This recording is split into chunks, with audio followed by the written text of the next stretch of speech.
All righty. Welcome. Hey yo. We are Hello. Grown A Geeks. This is Weigh In Wednesday. You are awesome because you hit the subscribe button. You are part of our Facebook group.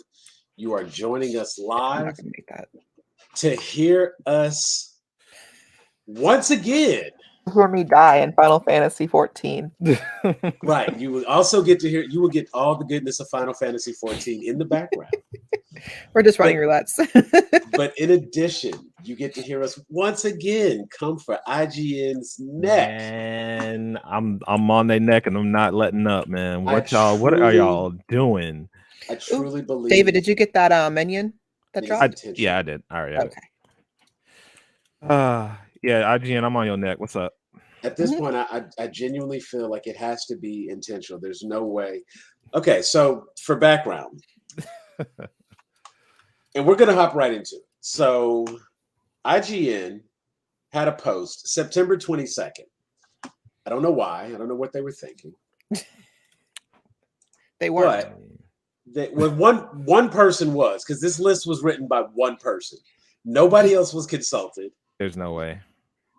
They put out a list. IGN, somebody signed off on this, and it is on their page. On their Facebook page, they put out a list of the top 25 anime of all time.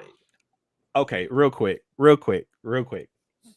What does that even mean? What does that even mean? What's the criteria of making it to like this what do you list? the top 25 anime of all time? By what metric? Like, what are we talking about? Are we talking about shonen? Are we talking about production values? Are we talking about story? What is I have to go with what's the generic baseline? I have to go with the generic assumption that when you say of all time and you provide no criteria, that you are giving an overall.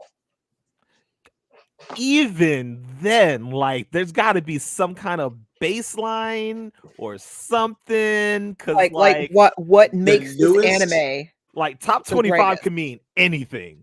Top 25 shittiest shows, top 25 trust me characters, like I what get, you know what we have to, man. I don't know what IGN, why y'all playing with me today, bro? Like, what's going on?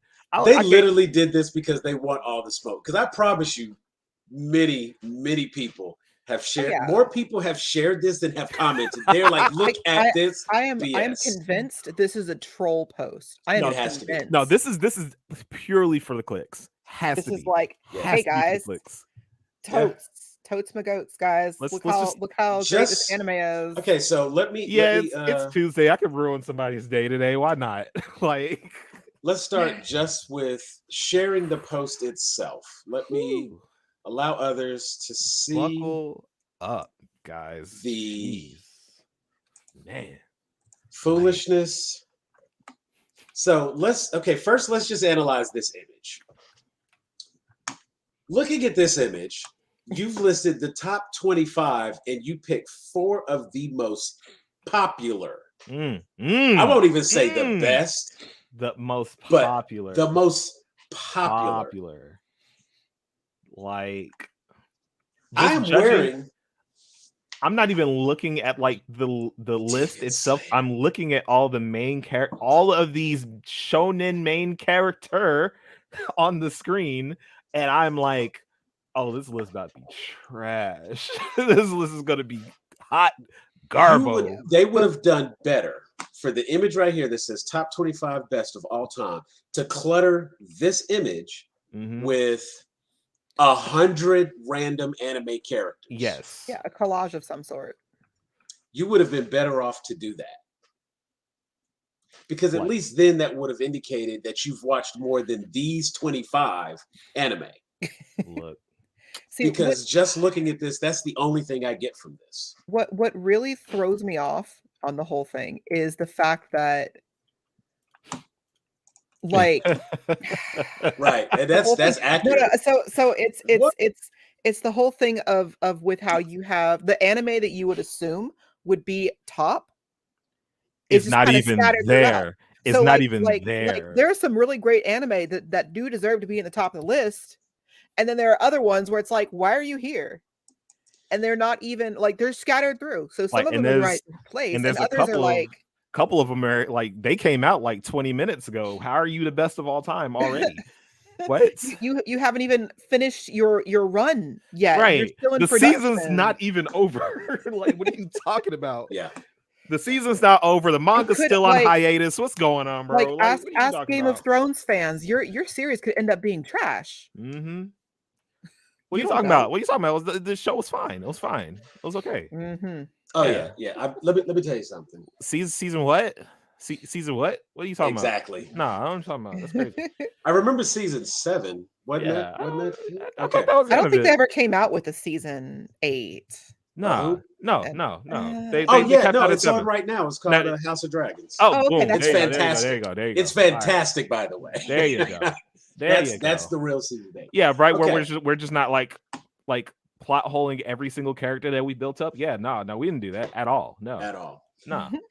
So Anyway. looking at this list, IGN has this had to be written by the newest intern. This was his day Had to be. one article, Had to and be. it was a test. Had to. They want to see if And this he kid, failed. unless his job was you have to get XYZ clicks. Then he succeeded. Then he succeeded. And again, it's a question of, is this genuine? Is this troll? I feel like in a way they put enough like randomness in it to make it genuine for somebody. Mm-hmm. But the order is horrible. Yes. Even just taking the list that's here. Yes. I think if you just did a popular vote, it's bad. It's wrong. Yeah, half of these series, if it was like a poll of like people who just kind of looked at the article and just like, what do you think is top 25? Half of these series would not be on this list, like at all. No, there's and some will be way higher than they are, and some will be way lower than they are. It would absolutely be more like female anime in there. Oh, we gonna get into that. I got words for that. Women anime? No, is that not a thing? I got words for that. Wait, women watch anime? I got That's words crazy. for that too. Man, hold on. Can we get into this? Let's get into this. I want everybody to have a moment to see the list. And we will go through and we will just kind of glance right here. And I'm looking at this and I'm like, Don't watch anime, but my son does. We'll see what he thinks about that list. Let's talk to you. Tell your son to give you just like the rundown of how trash this list is. Ask not only that, but ask your son, like ask him to name his just favorite 10. His Mount Rushmore. Yeah. There you go. You can even just do his top 5 and see if the top 5 that's here is the top 5 that he comes up with. Now let's start from the bottom, bro. Let's start from the bottom. We gotta start from the bottom. Oh yeah. We gotta start from the bottom. We have to. Because I'm already like it's already. Now here's welcome, Jeff. Hey. So here's the very first thing that stands out for those of you who are not watching and will be listening to this on Anchor or Google Podcasts, Apple Podcasts, or the number of places that you can find our shows. Here's the list, 25 through 16. You want me to take this? I got this. You got the list? Okay. Right, go through the list and then we'll analyze. All right. So number 20 coming in at number 25 is Haikyuu, which okay, cool, sure, fine. All right. 24. Synopsis. That's the volleyball one, right? Yes, yeah. Okay, that's a sports anime. Yes. Try to make some little notes here. Surprise that it's like top 25 in this list, but I'm with it because Haikyuu is actually really good. All time. Cool. So I'm shocked that it's there, but hey, this person at least has a little bit of taste. Just a little. Never heard of it. Right. So 25 Haikyuu, cool. We already done fucked up with 24. What the hell are you talking about? Trigun is number 24. I've heard of it. What do you mean? One of the most influential anime of all time. Trigun's okay, but not good. Are you kidding me? What? It is unbelievable that I feel like that's something where not even to say like they felt like they had to put it on the list, because that's an insult to the show itself, because they have it at the bottom of the list. Right. And then I've at least heard of it. It should be top 10. It should be top 10. At least like honestly, I'm willing to say top 15. I'm willing to say top 15 for Trigun. That's as low as I'm gonna go for Trigun. Now, just based on this list, at the very least, it is the top of this list. And that's for me. Looking at it, I see 1, 2. I see 2 of the possible competitors for top spot on this list. And see, I see at least 4 that I've actually watched. I see at least 5 that should be higher than they are currently. Oh, we haven't even gotten to that. I'm saying if we just take these. Oh yeah, no. Okay, I'm sorry. Let's go through this list first. Let's go. Name them off. All right. So we're number 20, number 23. We fucked up again, because how the hell is Dragon Ball Z anywhere below top 5? Like I don't even like really like Dragon Ball like that anymore, but it is the reason IGN can even have a conversation about anime is because of Dragon Ball Z. Like Dragon Ball Z crawled. The list is at least good enough for someone that doesn't like anime. As someone who does not watch a lot of anime or got into anime late, Dragon Ball Z, My Hero Academia, Death Note, and Attack on Titan should not be at the bottom of the list. Actually, that is a good question. Is this list at least good enough for somebody that doesn't know anime to get into anime? For getting into anime, this is a good list. This is a good list to get into anime. And I would say absolutely. I did say these as a note, and I've looked some of these up. Like JoJo's Bizarre Adventure, I have not watched, but I plan to. Why the hell is it at number 20? What the flying fuck? I agree with you, David. Like some of these that I've at least as a non-anime watcher, I've watched all of My Hero Academia. I've watched a lot of Dragon Ball Z. I've watched a lot of some Naruto. Not quite as Naruto and One Piece for me are it's kind of like too little, too late. Like there's so many episodes. But Death Note and Attack on Titan should not be in the bottom at all. Okay, so here again, real quick, David. Yo, we'll come back. We'll review. We'll review it. Let's do the list. 25 through 16. All right, what's on this list? Okay, so we did 25, which is Haikyuu. 24 is Trigun. 23 is Dragon Ball Z. I'm still just shuddering at the fact that it's that low, but okay. Number 22 again. How in the hell is My Hero Academia near the bottom of this list? One of the few I've watched all of. What? That's like, number 22 and number 21. And I understand. I just want to say, I understand My Hero is a newish property, right? It's still up there. Like it's like people are talking about this is like part of the new big 3, which is not a thing, but whatever. I don't understand. But like I said, like we've been saying, we'll chop it up when we actually get through the list. Number 21, Made in Abyss. I have opinions about that, but never heard of it. Number 20. I have opinions. Now, when I say never heard of it, I'm not saying it's no good. I feel you. Casual anime at watcher person. No, and I like once we get through the list, I'll like as we go through the list, I'll give little synopsises about some of the anime. I want to make sure that we can clip out the list itself. Yeah. Get it? And so we're gonna go through the list because I have thoughts on all of these. Yeah. Because me and David are on opposite ends of the spectrum. There's some on here that he can think of that I've never even heard of. Oh, we got some that there are others on here that I've at least heard of. Oh, and Jeff, I'm wondering why they're so low. Jeff, buckle in. We're getting there. Wait till we finish the list, and I'm gonna explain to you why this list is shit. Okay, all right. So 19. 21 Made in Abyss, 20 we already talked about, JoJo's Bizarre Adventure, the entire series, which made the list, but we'll get into it.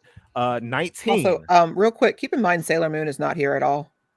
We haven't even gone through. We gonna get to that's. I'm just saying. Just keep. We gonna get there. We gonna get there. We haven't even talked about 15 through 1, Oh, we gonna get there. There's 25 names we need to get off so that we have Linda heard the me whole rant, list. Linda heard me rant about this for a good 10 minutes. We gonna get there. We gonna talk about it. Naruto is at Naruto Shippuden specifically is at 19, which okay. 18, Death Note. Okay. Yeah. No, all I right. agree with that one. 17, Attack on Titan. Yep, agree with that one. Okay. 16, which I am shocked by this one, RN High School Host Club somehow made this person's list. So I'm like, okay, so they have seen something that is before now. Okay, great. Right. That's something that has only been out for 3 years. Yeah. Number 15. Devilman Crybaby. Seen it. Heard of it. Okay, cool. Number 14, Demon Slayer is at 14. Yeah. No, I agree with that. Okay. 13, Code Geass, Lelouch of the Rebellion. Okay. Seen some of it. Okay. 12, Samurai Champloo. I will never forgive the person for that placement. I'll never forgive them. I've not seen it, but I know the soundtrack is amazing. It is. Very influential. Yeah. Number 11, Baccano. Never heard of it. Number 10, Fooly Cooly. Okay. Heard of it. Sure. Number 9, Yu Yu Hakusho. Heard of it.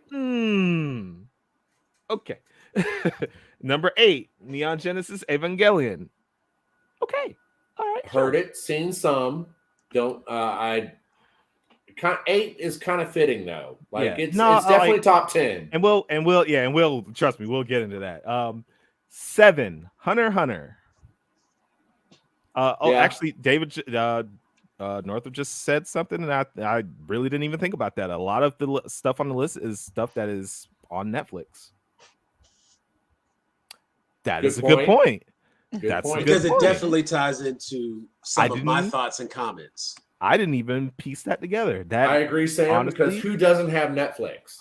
Yeah. Huh. Okay. You can argue Amazon, HBO Max, Disney, all that stuff, but who doesn't have Netflix? You can keep it on the slide, Sam. I remember. So like the number 6 was Mob Psycho 100. Okay, sure. Number 5, Hajime no Ippo.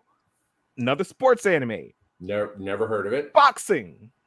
Cool. Number 4, Monster. Okay, sure.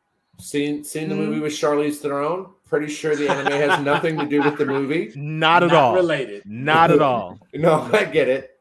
Number 3, One Piece. Refuse to watch it because of how many episodes there are. Can't even get started. Like you either started watching that back in the day, or that's it. You're out. So I do have a counterpoint to that because I have actually started watching One Piece again, and I'm kind of halfway through now, and I started like a couple weeks ago. So it's not watching 12 episodes a day to get caught up. Well, here's the thing. And as far as trying to watch it, you were not watching it to be caught up. You were watching it to view. Yes. If you were watching it for the experience and the story, do that. You are too late to try to be able to talk to everyone who is current. Not watching it for that. The rule of thumb for like trying to watch like starting One Piece now is to not try to catch up because you will drive yourself insane. Yeah, or be under the age of 40 because you might actually get caught up by the time you're 60. You might. Okay, so we got number 2, which is Cowboy Bebop, and then love it. Yeah, and then number 1, Full Metal Alchemist, specifically Full Metal Alchemist Brotherhood. Okay. Seen it, love it. Okay. So here is the top 25 best anime of all time. And as David pointed out, according to IGN, please put a star by that. According to one person at IGN, probably. Yes. I just want to, make sure that's clear. But the thing about this list is, and we've already kind of made some things that we've noticed is that scrolling through the anime list on Netflix because all have access to see, and there you go. It's been brought to our attention that almost every one of these is on Netflix. I would be curious Monster. If Monster's on Netflix. Monster is. I don't believe it is on Netflix actually. Well, they can't make it too obvious. And I don't think My Hero. No, My Hero's on Hulu. Yeah. One Piece, some of these others are Full Metal Alchemist, that kind of stuff. Attack on Titan. Attack on Titan, only the first season is on Netflix. The rest is on Hulu. Mm. You know what else? Every one of these is on Crunchyroll, if I'm not mistaken. Yes, that is true. A streaming service I actually don't have. But even what's coming to mind for me, I actually have a streaming service called VRV.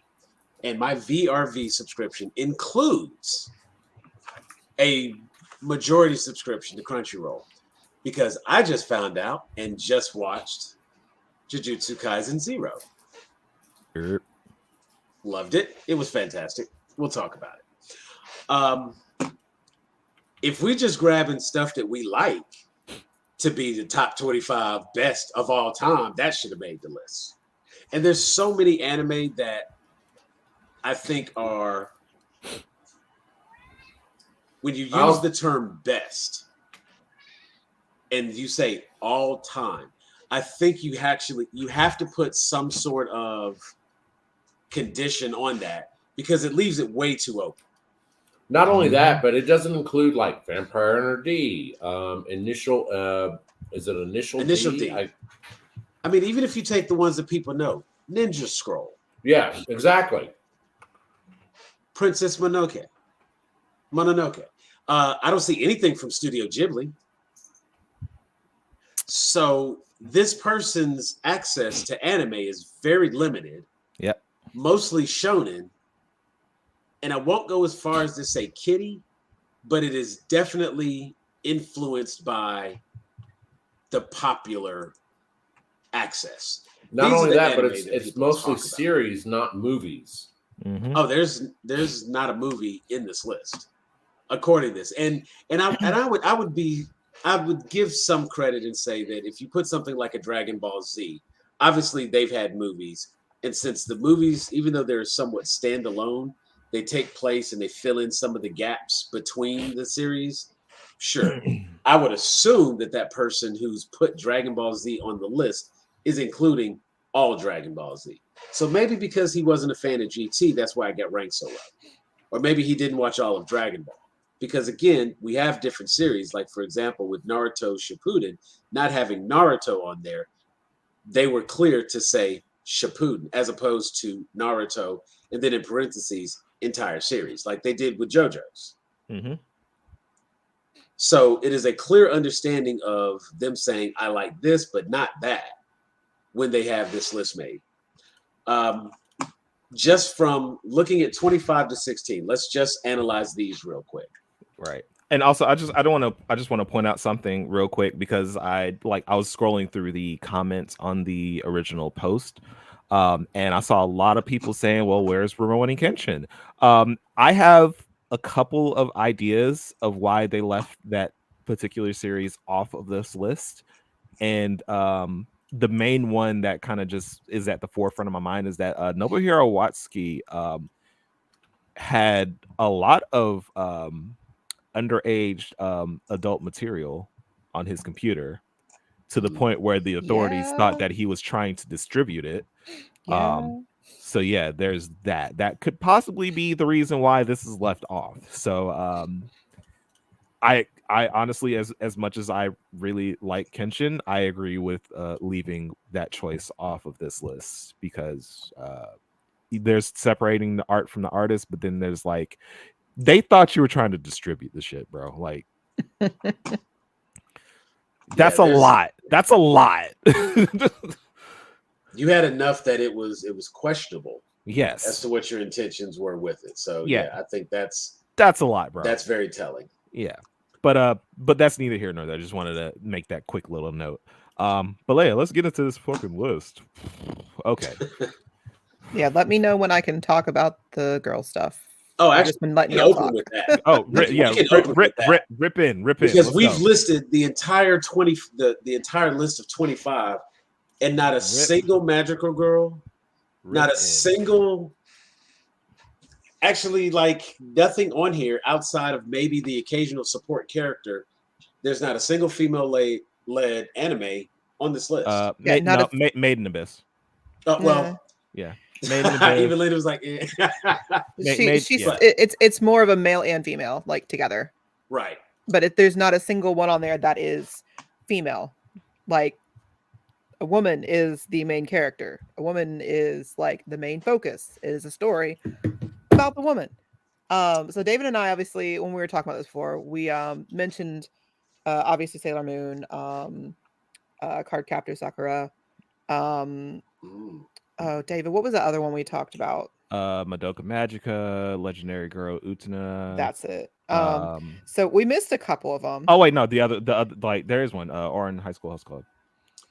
But same thing though. You don't watch it for the girls. When you think that, you think pretty boys doing a thing. Like yeah, but it all revolves around her. But like, yeah, I see what you're saying. I don't even know what the girl looks like in there, but I know what all the guys look like. So that should tell you something right there.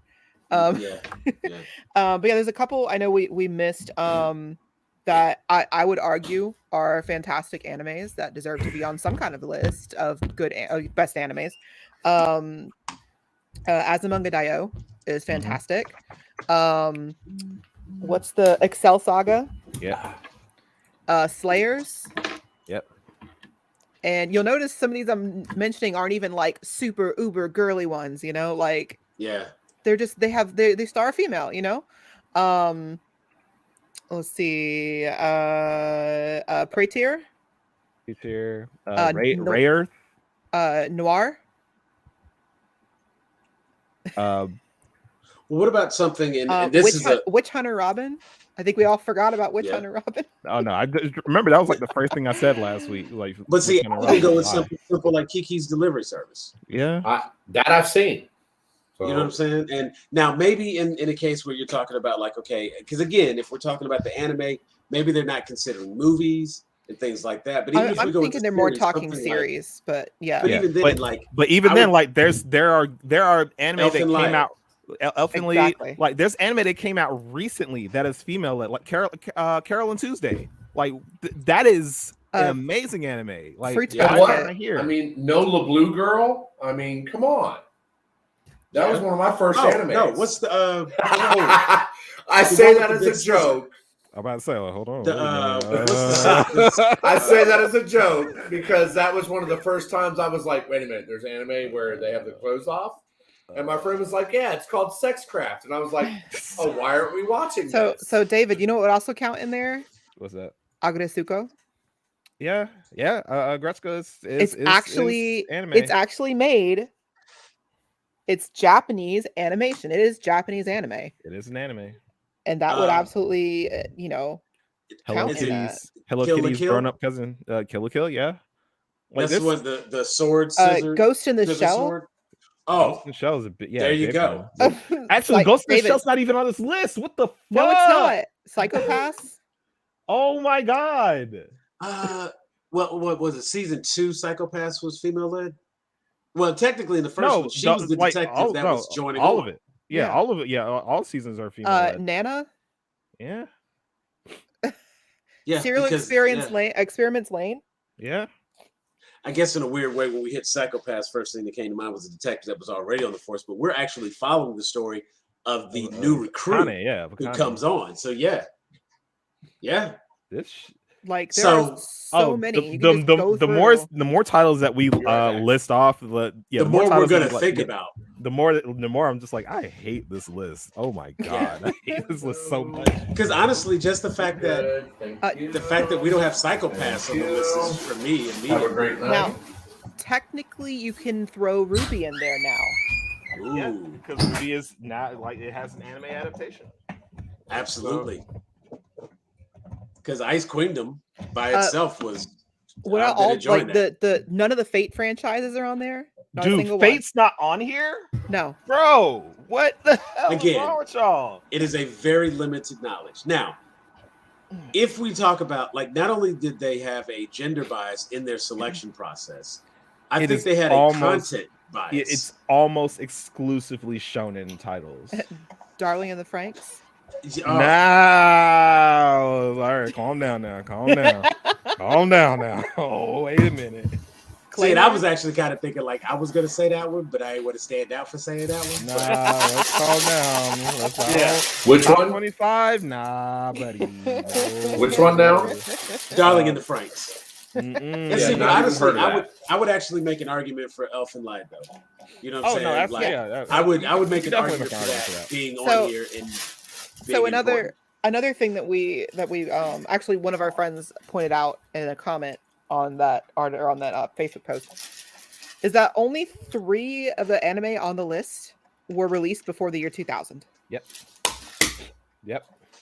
Oh, the very first thing that came to mind, and Dave will tell you, like being older myself, I ask when I talk to people about anime, of course, you know, some of the first anime that I had were just the movies because there weren't series that you could catch like that. So when I saw Crying Freeman and Gogol 13 for the first time, when I saw Vampire Hunter D, when I saw Ninja Scroll, these were movies. These were just movies. And you saw this movie, and that was the closest you got to even having what is now just regular anime. David Helsing isn't on there. Oh man, look. We know that this person has no taste. IGN, you wrong for that. Like you a fool for that. Like you let this out and you knew exactly what was going to happen. We was going to be on here talking about this. Yeah, this was intentional. Y'all wanted me to get on y'all neck today. All right, I see it. I'm telling you, and I know people have been coming for them. Now, looking at just this list, obviously Dragon Ball Z deserves a much higher spot just for the sheer influence. As much as I do not care for Dragon Ball right now, you cannot deny that Dragon Ball Z is one of the most influential anime of all time. I mean, it's one of the first anime I ever watched besides movies. Like Dragon Ball Z is the intro for like a lot of people for anime. Dragon Ball Z is the coffee of bad habits. David, yeah. For David, anybody look at my new glam. For anybody who's thinking like, you know, don't get into anime, it'll rot your brain. Dragon Ball Z is the gateway anime. Because nobody's gonna hate on a good martial arts movie or a good martial arts flick. And now you have a cartoon that's karate. So even the parents who don't understand know that, oh, that's pretty cool. They're just fighting. That's just karate. Okay. It's just not to mention that some fights lasted at least 3 episodes, if not more. Well, just 2 episodes with just powering just a up, fight. so that doesn't count. But I mean, talking shit was 1 episode. Exactly. Then throwing a couple punches was another episode, and then the actual fight was the 3rd episode. Precisely. But the important thing is, and we've discussed this many times before here on the channel, Dragon Ball Z, just for its sheer influence, deserves a spot, in my opinion, in the top 5. Because anime would not be what it is today in the West, here in the US, had it not been for the popularity of Dragon Ball Z. Yeah, Dragon Ball and Sailor Moon. Yeah. Absolutely. Yeah. Mm-hmm. Absolutely. Because I clearly recall seeing Sailor Moon. I only know who Tuxedo Mask is because it came on around the same time. And I just found myself watching multiple episodes. And it was good. The fact that they have the absolute audacity to not mention Sailor Moon in this list is a crime. It is a crime. Jail. Go to jail. But here's the thing about this list that really stands out in my head. Not only the way it's made, but take a look at these images again one more time. As you pointed out, main character of his anime, right? Right. And then we have main character of his series, right?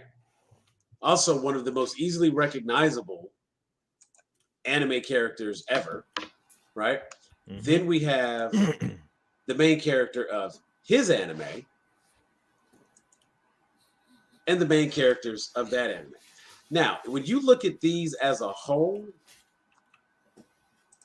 which is that's not what I want to do. I want to just see all of this post together. Just seeing just like if I don't even see that the headline says top 25 of all time, when I see this image, I'm likely to click that because here are 4 highly popularized anime that almost everybody's watched. They're all shonen, and you got the main you got the easiest, most recognizable characters as the cue card. The fact that you put Goku on this card indicates how popular. He should have at least been number 16 on this list. Just indicating that he's apparently more popular than anything else that's on this list. Now, the argument being, if it's the best, I will say that being the most popular doesn't automatically equate to being the best. Oh, absolutely. Yeah. So it is fair that they place it in the order that they see fit. But what data was used to determine? Yeah, what was the criteria? What qualifies this to be the best? That was the opening question. That is the question I keep coming back to. By what standards are you making this list? Like, how are you measuring this? I mean, because this could, like, even if you went alphabetically, I think you would be closer to accurate. You know what I'm saying? I feel like some of these titles would be closer to the front, and I would be good with that. Right. And we could literally just go through. Okay, so let's go to the top 5 here. All right. Just based on the 25 of this list, I'm gonna show the entire 25 list. Sorry if that's small for those of you watching. Holic, yeah, that's a good one. Holic too. Yeah, Holic. Like, why is Holic not here? What the hell? What's going on? So just based on this list of 25, and I'm not going to make you go through and reorganize the whole list. But what are some of the ones, like, let's redo and move this top 5. They have Hajime no Ippo, Monster, One Piece, Cowboy Bebop, Full Metal Alchemist Brotherhood. Just take the 25 that they have listed and tell me what your top 5 on this is. Just on this list? Just from this list. Let's give them the benefit of doubt and say that these 25 anime were in fact the best anime. It's still out of order. Right. So let's at least try to help them fix their own thing. So straight off the bat, Dragon Ball is way higher. Just off the bat, way higher. I'm willing to put Dragon Ball number 5 for sure. I'm willing to put Dragon Ball. I'm Dragon Ball number 5 for sure. Let's see. We got a timestamp 37. I'm gonna clip this out as David's top 5, and I'm gonna put a little star next to it. IGN list, so people know this is just your top 5 from this crap list. Right. Yeah. So number 5, definitely Dragon Ball Z. Number 4. Man, that's hard, right? That's really hard. So number 4 is definitely not Monster. I'm gonna let you know that word right now. Number 4, probably JoJo. JoJo. Yeah, I'll probably go JoJo. Now, is it going to be JoJo entire series? Entire series, yes. Okay. Just knowing what, like, reading what I've read now, whole series. Just real quick though, David, which is your favorite season of JoJo? Oh man, see, that's right. Currently, it's Golden Wind. Golden Wind. Well, it's between Golden Wind and Battle Tendency, because Joseph is like the best JoJo, but that's neither here nor there. But there's also Stone Ocean, because Jolene is a badass. Okay, that's the newest one, right? Yes, it's the one currently on Netflix. Yeah, or that's been coming out on Netflix. Yes. Gotcha. That is actually, you know what? Oddly enough, my daughter watched that one because female JoJo, female protagonist. Yep. She looked up, she saw that, was like, that's that show everybody's talking about. Yep. Boom. Mm-hmm. And I was like sitting there, proud dad moment, single tear. Oh, look at her. You know. All right, number 3. Coolio's dead. What? Yeah. What? Huh? Real quick. Fuck you mean Coolio's dead? Coolio's dead. He was found earlier today. I'm talking about Gangster's Paradise, Coolio. Like, right? not even like not even an hour ago. Looks like it's coming up everywhere. A CNN, TMZ, Deadline, Variety. Damn, they really took Coolio. That's crazy, bro. Wow. How old is he? He was 59. He wasn't even 60. Wow. That's wild. Hey, man. Rest I in think peace. last time I heard anything about him, he was doing stuff for like Pornhub or something. Oh wow, didn't know that. And he was still trying to hang on to that hair. May he rest in peace. Man. Damn, bro. That's hard. That's rough. That's really rough. Gangsta's Paradise. Yeah, man. That'll be our outro tonight. I'll take a chance and have that on the outro. Right. Number three. Because I said Dragon Ball 5. Dragon Ball Z is 5. JoJo is 4. That's hard, man. That's hard. Out of this list, that's real hard. I would say now because they have Naruto Shippuden. Damn. Okay. So number 3, I'm probably gonna say Evangelion. Ooh, strong. Yeah, probably gonna do that one because again, it's like one of the most influential anime of all time.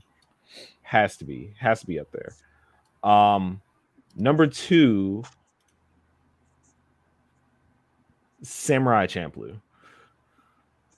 I'm willing to say number 2. Yeah, but again, this is my list off of this anime off list. Of the available off of the available information. I'm gonna say Samurai Champloo number 2. And I kind of yeah. Actually, I'm gonna cheat a little bit. I'm gonna say it's a toss up between Samurai Champloo or Fooly Cooly. Oh, I'm gonna say that just because like Samurai Champloo is just it kind of melded like the hip hop and anime cultures together. Yes, and that says a lot. And then Fooly Cooly because like it's one of hideous those, though. It's hideous. I don't care. It's so hideous. Anyway, Fooly Cooly because hideous visually or audio. Visually, it's like One Piece. It's just it's gross. No, but there's something the animation special. style. Well, hold on. Okay, so David, what you were saying? I would say just because Fooly Cooly is like one of those coming of age stories that people can relate to. Plus, it's one of the more recent ones, I guess I should say. So so it's easier for people to get into that specific genre of anime. All right. So then, what is your number 1 of this list? IGN top Yu Yu 25. Hakusho. Yu Yu Hakusho. Yu Yu Hakusho. Yu Yu Hakusho. David's like, we don't like Cowboy Bebop or Trigun around. No. Because like while I do love Cowboy Bebop, it barely misses top 5 for me. Just barely. Okay. Like honestly, if I'm gonna cheat again, I'm gonna put like number 5 is Dragon Ball and why did I fucking factory reset just now? What the Cowboy Bebop? Yes. Why did I just factory reset? Yeah. Cowboy Bebop and Dragon Ball is going to be my, like, if I'm going to cheat again, that's number 5 because personally, I don't know. I regard both Yu Yu Hakusho and Dragon Ball Z to be fairly similar to each other as far as like goodness goes. That's and this is also true, but here's the defining factor for me for Yu Yu Hakusho versus Dragon Ball. It doesn't drag on longer than it. I was about to say they quit while they were ahead. Yeah, it does. It did like Dragon Ball. Dragon Ball has a lot of fluff, but Yu Yu Hakusho kind of just like here's the thing. Here's the setup. Yu Yu Hakusho has less fluff, but it still has it has enough parts in it to where I'm like, I don't care about this. Even before I got my really bad attention span that I have now. But you know what? They're also not trying to continue to drag out Yu Yu Hakusho, right? And make up new shit so that they can continue to drag it out. I'm talking about what's available currently and to watch for stuff. That's like I get similar vibes. They're the same flavor for me. I understand that. But wait, would that be because they're both shonen? Not necessarily. Well, I see what you're saying because they do skirt pretty much like the same lines. just like there's a big bad threat, then like this guy has to go do the thing, and that the thing is punch them until they stop moving. Yeah. And like, and again, I completely understand. It combines like Dragon Ball setup with like Different kind of powers. like pick me girl energy, where you have like this unassuming main character who doesn't really have a lot of things going for him, but surprise, surprise, he was actually the best person of all time all along, and he just needed to believe in himself. And they Oh no, because of that the is power not friendship. Yu Yu Hakusho at all. Like, I mean, no. I'm being over facetious with it, but I know. Now, yeah. Now, question for the casual anime watcher like myself. Right. You guys keep throwing out Shojin out there. Shonen. Shonen. Okay. My bad. No, No, it's all good. It's all good. I recognize that it refers to a type of anime, Yes. but exactly what type? It's boy anime for boys. So specifically, what's the girl anime for girls? Magical girl. But I mean, that's Well, no. like if you're if you're boiling it down to is like it's brass tacks. Like yeah, like shonen is aimed more towards younger males, and then shoujo is the opposite, is aimed towards younger women. So the difference between your card capture of Sakura and who they're targeting with that, and your Dragon Ball Z and who they're targeting with that. Like Okay. a lot of male anime, or a lot of the shonens have very stereotypical attracting boys kind of audience, whereas shoujo is attracting like girls. Yeah. Both I recognize both, Sojin versus Sojo, male female counterpart.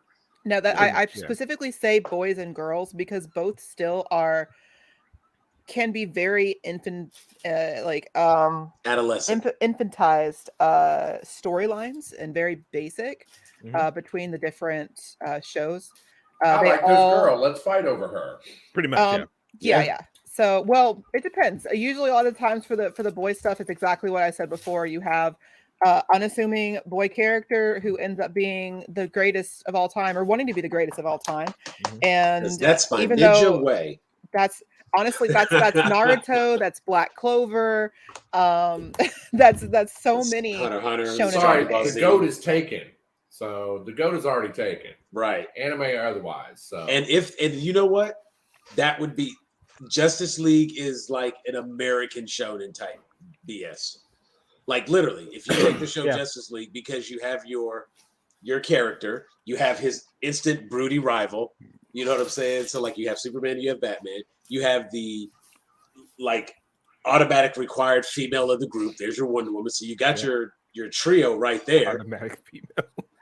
You know what I'm saying? Only difference, and some people would make this argument because it's always funny to hear like how people feel about soccer. We're having to be the girl in the group, but it's like you have this mix. If you look at the breakdown of the cast of like One Piece, or I was watching an anime recently called The Outcast. And even then, you've got badass, really cool male protagonist, female sidekick bodyguard. You know what I'm saying? And it's like they do this matchup. Oh, and then there's the two people who like are training him while also helping him. So you have the same kind of setup in each case. And so with the shonen, you typically do have a very simple formula. If you take the main characters from My Hero Academia, you could pick out which character is Goku, which character is Vegeta, which character is Piccolo. You can pick them out, just that simple. And you could do that with most shonen. If you want something that's very simplistic to explain shonen to someone, Pokemon. Mm-hmm. Oh yeah, Pokemon is shonen, and which is not on this list apparently. No, because remember Pokemon's not anime. It's not. It is definitely not the top 25 of all time. So for contrast, I took it upon myself to look up top anime of all time, just in general, not even a 25, from myanimelist.net. And they have actual like scores, like rankings. And I assume this is from people going in and giving it a star ranking out of 10. Okay. So these are from the people. I'm just going to start at 25 and go up from there.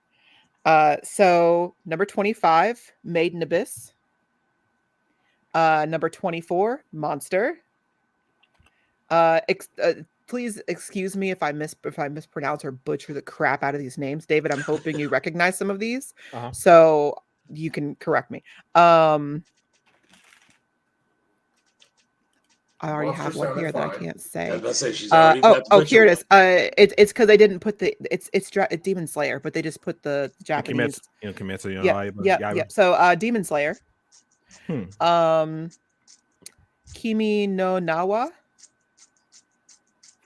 Really? So that looks familiar.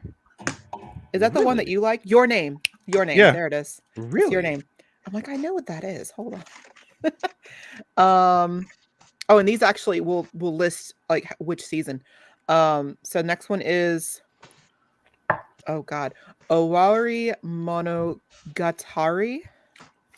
Second season specifically. Monogatari series, yeah. Okay. There you go. Next would be Gintama. Wow. Gintama. Wow. Code Geass. Okay, yeah. Gintama Movie 2. Really? That's 18. 17, Violet Evergarden Movie. Okay. Heard of that Number one. 16, Clannad After Story. Oh God. Oh wow. Wow. Wow. Scores an 8.94. Real? Okay. All right. It's good though. It's okay. Somebody loves suffering. Got it. That's the world we live in. Number 15, Koe no Katachi. Koe no Katachi. Oh, Silent Voice. Oh shit. Yeah. So what? Oh yeah, that's great. A Silent Voice. A Silent Voice. Okay. What? That is fantastic. This list is very cultured. I like this list. So number 14, another Gintama. And they really straight love up. Gintama. Let's see. Number 13. March Comes In Like a Lion, second season. This is a very, very cultured list. Another Gintama.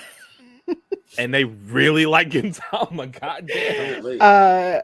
Fruits Basket, the final. What? Number 11. That was number 11. Now we're in the top 10. Now we're in the top 10. Wait, hold on. Slow. Somebody put Fruits Baskets. Not somebody. This is the overall ratings. Wow. This has from multiple people. This has a 9.02 It's rank. from the people, Yes. David. The people voted on it. So that's that. I'm saying it like that because like the contrast between this list and IGN's list is fucking baffling. Right. Like, and Linda, please post this link or at least list or something to this original post or something. I've got it. I've got it. Yeah, he's got it. If it's blowing David's mind, I definitely will check out some of these. So number 10, Legend of the Galactic Heroes. Okay, no, I'm good. Wow, this list is 100 times better than the fucking IGN list. I'm done. Yeah, wow. For what it's worth. Wow, he stood up. Okay, all right, I see you, David. So Legend of the Galactic Heroes actually started in 1988, so it's definitely one of the older boys on here. Yeah, and it went on for a little under 10 years. Whoa, okay, all right. Number 9, Hunter x Hunter. It was going to show up eventually, sure. Yes. It's not a bad show. Just it may not be. I just Gon is the ugliest anime protagonist I've ever seen. Yeah. So number fun fact for those of you who may or may not know, the person who made Hunter x Hunter and person who made Sailor Moon are married. Yep. So number 8, 7, and 6 are all Gintamas. Of course. Wow. Yay. They really, they're like 9. They really love number Gintama. 3 is also Gintama. Oh my god. Well, keep anyway. in mind, it's one of those things. Like, it's not only are there series like seasons, but there's summer movies and they're kind of back and forth. But yeah, so these are all that's a lot of things. Gintama. Yeah. Number 5. Let's see if there's an English translation. Oh, Attack on Titan season 3 part 2. Okay. That's a mouthful, but okay, yeah. There you go. All right. Number season 3 part 2. Exactly, specifically. Number 4, Steins Gate. What the hey! This list keeps getting better and better. What the fuck? Well, and there's a reason for it. And as soon as she finishes, I'll tell you why this list gets better. I know exactly So why. number 3, like I said before, Gintama. number 2, David. What do you think number 2 is? Just wild guess. I don't know. It's probably Dragon Ball. Goddamn. No. No. Kaguya-sama Love is War Ultra. What? What? Are you? Yo, this list is amazing. This list is And amazing, then y'all. what's number 1, David?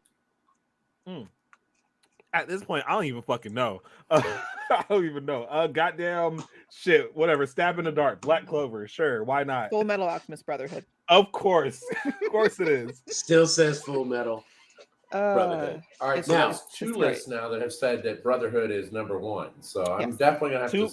To be fair, Full Metal Alchemist Brotherhood is really, really good. Like, And it's really honorable mentions in the 25 through 30. We have Oh, Morgan yeah. Tama. We have 2 seasons of Kingdom, the final season of Attack on Titan, and Mob Psycho 102. good. Okay. All right. So yeah, no.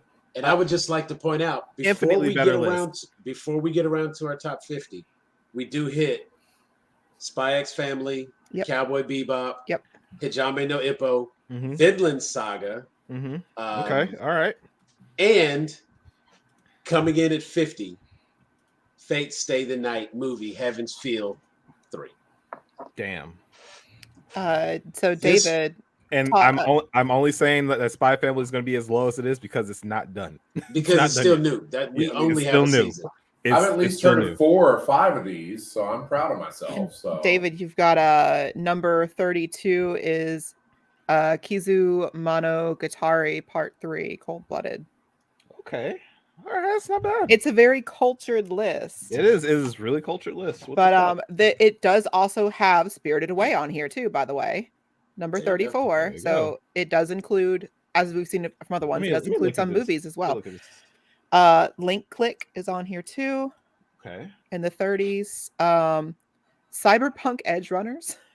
Wow. Let me tell you something. Number Let me 37. tell you something. I watched 1 episode of It that. just came out. It's But number check this out. 37. Our show actually started a little late tonight because I could not stop watching the episode I was watching. I am on Cyberpunk- 7 of 10. and I Cyberpunk cannot- Edge Runners just came out, and it's And that I've high. already watched That's the first amazing. episode, and I'm waiting I- until Saturday when I can Damn. binge the whole thing. I was gonna wait to watch it, but now I'm about to hop in. And shit. Oh, the first episode grabbed me, but Now- I can only watch an episode here or there during the week. Saturday is my day to binge stuff, Wow.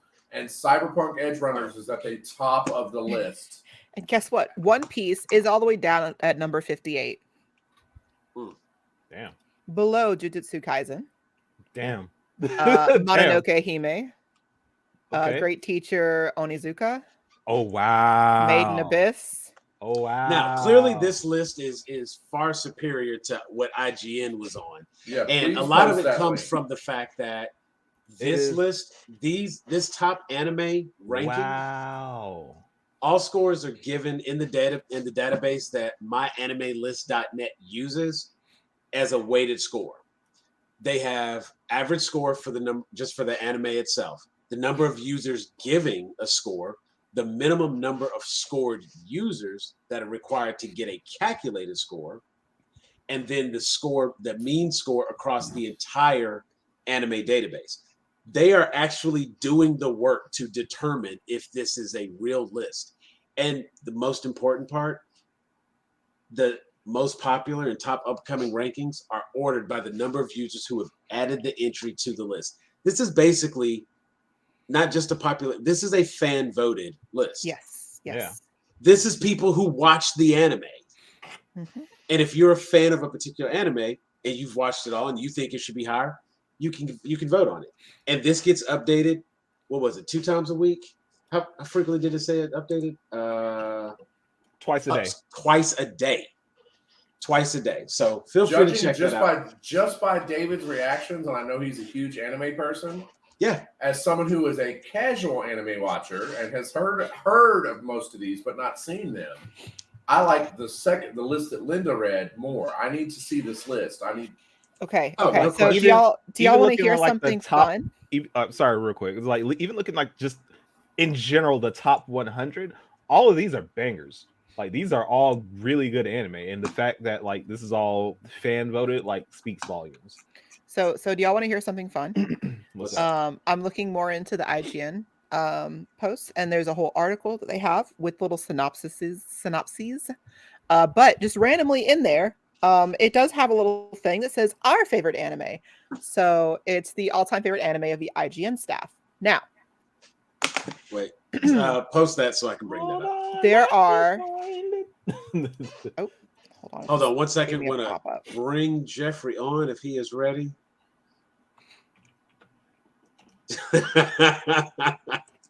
He have nothing else to do. Oh, we talking anime. Welcome to the show.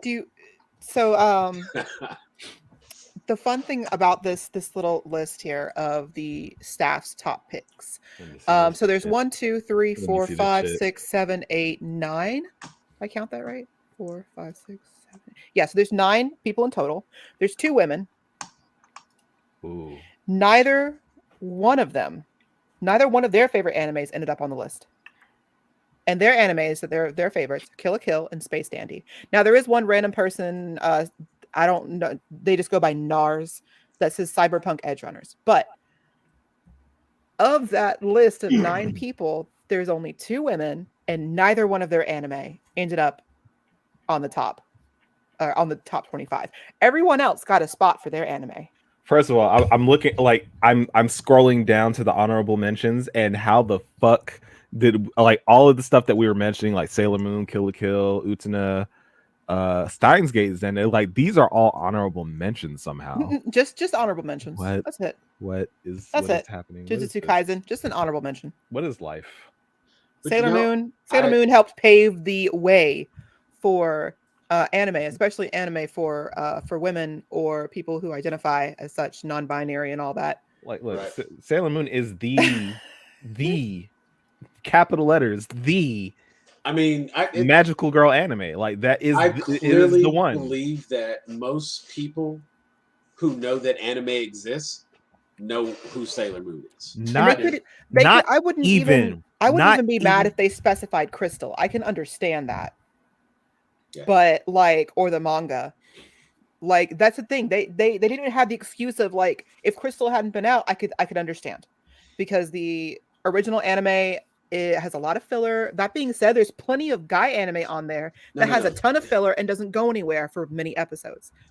So check this out. Okay, so it is fair and it is clear that the IGN list that they put out is shit. Like, just we all agree with that. There's no question on that. I would like to point out Kill la Kill. I when we were talking about the female anime, that was my pick. That was the one I said should be there. And apparently Miranda Sanchez agrees with me. So kudos to you, Miranda. You have good taste. Your coworkers, they own some shit, but whatever. Your coworkers trash. Get yourself in a non-toxic work environment with some women, please. Thank you. You know what I'm saying? Like, thank you. NARS. I like NARS because I'm telling you, go watch Cyberpunk.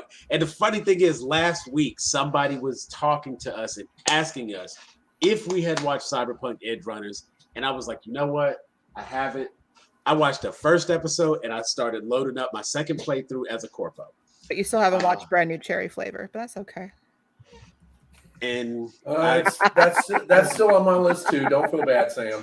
No, we're gonna pop it on right there now. That's what we're gonna do. It'll be in the background. So next Jeffrey, where do you fall on this list of hardcore anime watcher / casual anime watcher? Where are you? What is anime? Well, I mean, I also appreciate his opinion as an artist, because no. And actually, we had a discussion. David, I'm gonna die. Come save me. That was good for him to hop in. So come save me. Oh, I'm gonna die. Oh, well, I think. David. Oh. I love that opening. Well, if you go back and watch our anime draft. That could be a good starting point. Oh yeah, where my knowledge lies. Yeah, I got. You know what? Let me find that link right now because I got to. It's like I appreciate it. It's just not something that I am like heavily invested in. So it's like some stuff that I like has been anime or anime inspired, but I'm not like heavy on anime specifically because I watch just like a lot of Afro animation Samurai on there. and a lot of like high school teen soap operas type shows. So, you know, and I think with anime, it just requires so much to watch. And I also have like I'm a big like soccer fan. And because that's not like a mainstream sport, I have to spend a lot of like time. My YouTube time is like watching soccer stuff. See, so you just live in the wrong country. pretty much. I mean, there's a lot of people who would probably agree with you for I'll say I different think reasons. we are living in the wrong country. But if you like football, then you're in the wrong country for the football. You got the football, but it's growing. It's growing. I think it's definitely growing. I was invited to an Atlanta United game, and apparently everyone was having a great time. No, soccer games are actually really fun live. Hey, Jeffrey. I think it's just Jeffrey. I got the cure for your soccer needs. It's called Captain Tsubasa. I knew that you would know a soccer anime. I knew it was coming. Captain Tsubasa. Captain Tsubasa. I'm gonna look it up. David, what about that really horrible quote unquote anime that Jaden Smith did? That we don't talk about. Neo Yokio. There you go. That had soccer-ish in it. I'll watch that. I love sports. I love David. That popped up on my memories the other day on Facebook of you cackling in the background. Like a bizarre show. It was like elevator music, stupid. but as a TV show. Oh my god! Stranger. Oh wow! The fiction is stranger than fiction, if you can believe it. See, elevator music is at least somewhat pleasant to listen to for the most part, and is a lot of the times instrumental versions of actual popular stuff that's decent. Whereas Neo Yokio was a yoke. Okay, it was Jaden Smith's fever dream. That's what it was. That's what happens when people have too much money and too much time on their hands. But if it had been like 30-second shorts, it'd be like, oh no, yeah, whatever. Yeah, just like we spent like 30 seconds in the elevator. If it wasn't a full half-hour episode every no. Jaden, I love you, but no. I also just like hearing like weird people voicing anime characters like Deezus and Miro, so I appreciate it on like that level too. But it was like a weird show. Like that and Cannon Busters. I appreciate it because the culture. Cannon Busters. The culture, Cannon Busters, like, yeah. Hey, that Cannon Busters theme song was a slap though. It was banging. It was banging. I like that's how they kept getting me back. See, that's what I love. I love the attempt that was made. I like the fact that they tried. It's like the quality of the show, debatable, but it's. I appreciate that more people of color are branching out and getting more mainstream. Like what's the word? I would say getting opportunity, recognition, and being comfortable with having that as a media outlet, if you will, having that as the format of choice for certain types of media. We had a conversation earlier, and I've said many times before that there are just some things that you can do in animation that don't translate well live action. So it works really well for some things for it just to be animated, as opposed to everything don't have to be live action. And if you make something that's good and it's quality and it's animated, you can have the exact same effect, and you can have people just as invested as if it was that actor you like. Because as often as we talk about some cartoons and stuff that we like, which is just the US version of anime, because the term anime, of course, generally refers to animation specifically or originating in Japan. That's where that term anime is coined. I actually have a question as a casual viewer for David and /Linda. Is there a term for Western anime, i.e., Love, Death, and Robots, or Masters of the Universe? Animation. Animation. It's animation. Yeah. Animation. There's actually like Sojin, Soja, like a term for it. I think people just say it's like anime inspired. Yeah, there's also that. And like anime style. Yeah. Because like one thing that's very clear is like there's a, generally speaking, and truthfully, if you want to get a good example of the difference. I'm sorry, Linda, because I know you're going to fuss at me. You told me not to do it, but this is just the best example that comes to mind because I can't think of another animation compilation other than the recent Star Wars Vision, where they took a lot of different animation studios, and each of those different episodes had a particular art style that was very familiar to that studio or that group. And you can see the characters, Akira Toriyama's characters look a certain way. So when you play Chrono Trigger, when you play, Dragon Quest, when you see Dragon Ball, those are the same characters because the character design is by Akira Toriyama.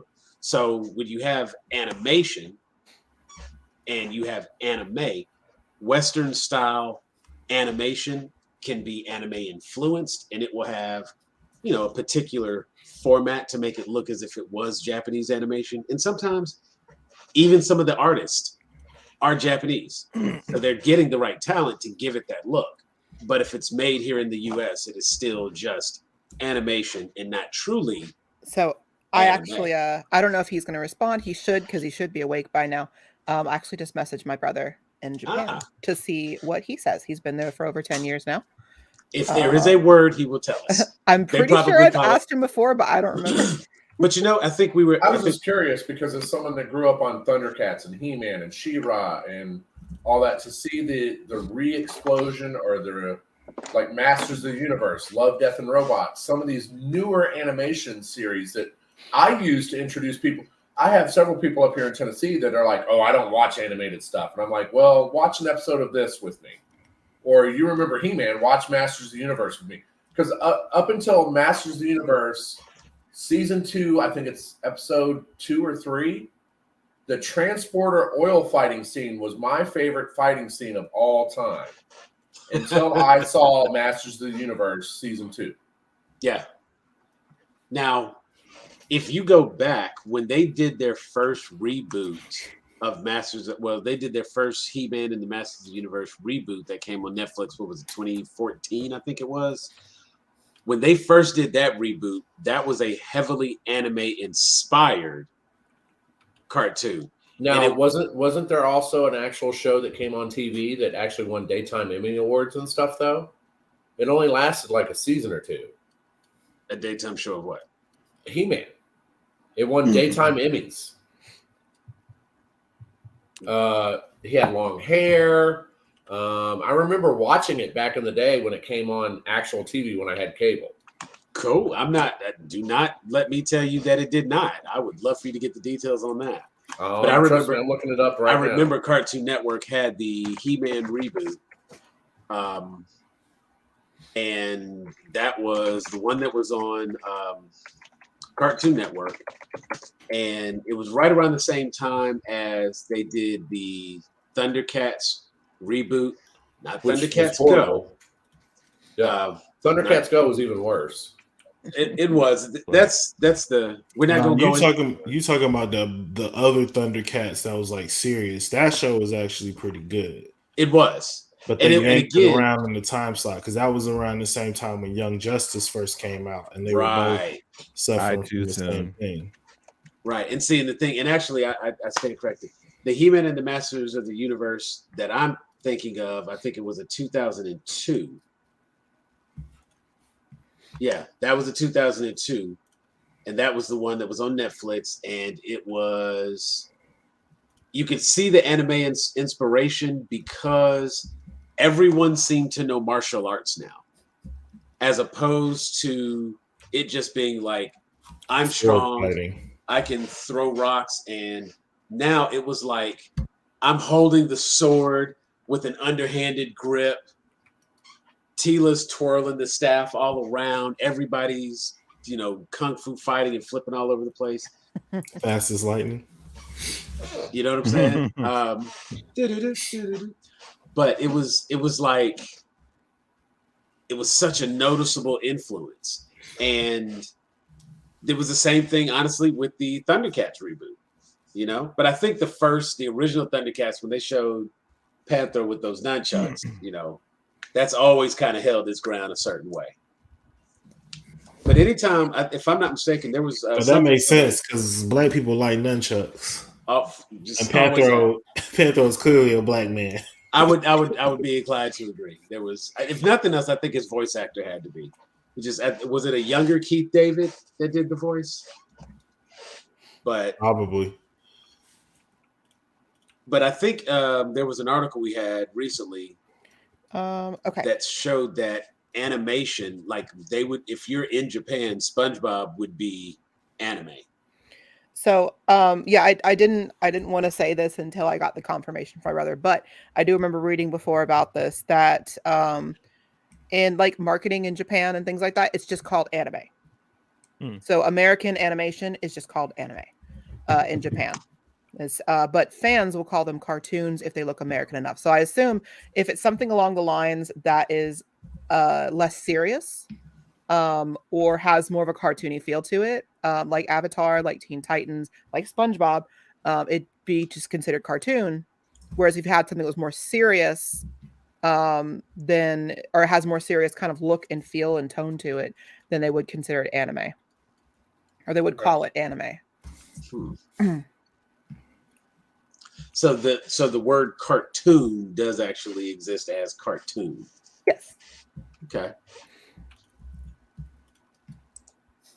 But let me see if I can.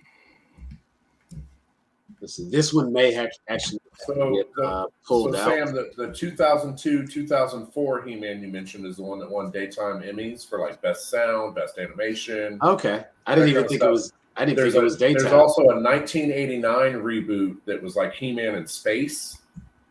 So that only lasted like a year. Yeah, like I remember that one vaguely. Yeah, I remember that. That was everybody in space. Not my He-Man, you know what I'm saying? Like the Russians had us shook. But no, I want to just show this one little part here. Boom. Where are we at? 117. Okay, because I'll be having to know because you show stuff like just the fighting here.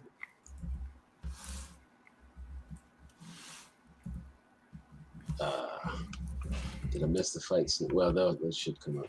There's King Randor. Let's see if it skips. Come on. If it comes out, I have the power.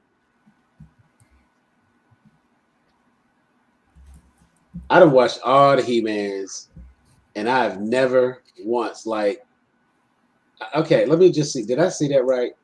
She jumped up and in midair decided to do the twist. Here it is. Up, stopped, pauses, twist, and then I have never seen He-Man do a backflip.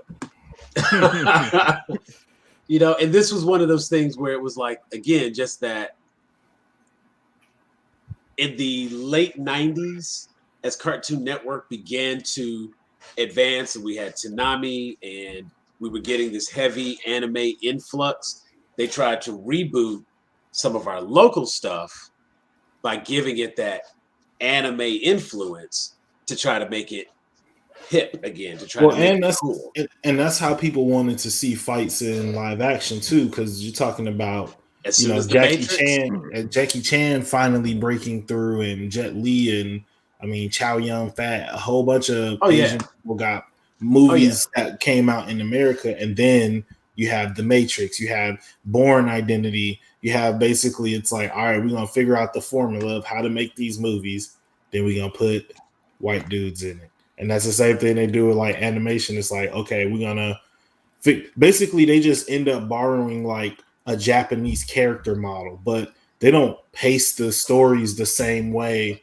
that anime is paced, in my opinion, which I think is part of the reason why some anime I struggle with, because it's like, if like I've talked to David about it too. It's like I'm a binger, so if I'm binging, it's like the last episode, the last 5 minutes of the episode is the first 5 minutes of the next episode, and it's like that ends up driving me crazy sometimes after like 3 hours, and so I end up going and watching something else. But Black Clover does that a lot. Yeah. Dragon Ball did it too. It must be a shonen thing. And I think like it left a bad taste in my mouth when I was a kid because I didn't have cable. So when I started watching Dragon Ball, it was like Saturday morning.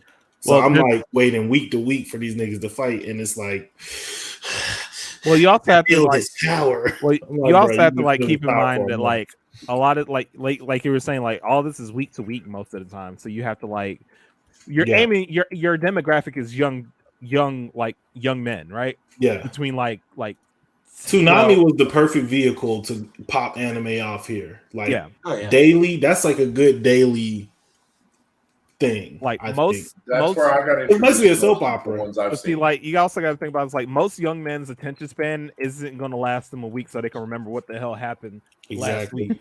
So it's a necessary evil, unfortunately. Yeah, it's like a week was too long. Binging it is too close together. Right. I'm gonna have to I wish there was a way I could just program like just play an episode of My Hero Academia every morning for me at this time, and I probably would get through it like fairly quickly because I just like watching TV like that too. Yeah, I mean, and honestly, like what I'm gonna go back to it. So here's another thing that kind of gets and whenever the conversation about anime comes up, let me put a timestamp on this because this might be clipped. We're at 121. I said I promise I'm gonna do better about this, and I'm just like I have all my times written down. But one of the things that always comes up. Write a note with what you're clipping though. Don't just write the time down because you'll. Well, I'll go back and I'll watch that clip and I know what we got. But one of the things that always comes up, and whenever the conversation of anime comes up, I think an important detail for some people is dubbed versus subtitles. Oh boy. And this is not a gatekeeping thing, but it's a situation where, as Jeffrey was just pointing out, wanting to watch something every morning, wanting to watch My Hero every morning, there is sometimes a delay between access to a dubbed version of something versus being able to watch the subtitled much sooner. Right. I agree with that. My Hero Academia does that. In addition to that, if you have to watch a lot of episodes or you are watching to catch up, I will be honest and tell you, it was much easier for me to get through 3 seasons of My Hero Academia watching the dubbed. Because I did not have to stop everything I was doing and stare strictly at the screen to keep up with it. Because I didn't have to read everything.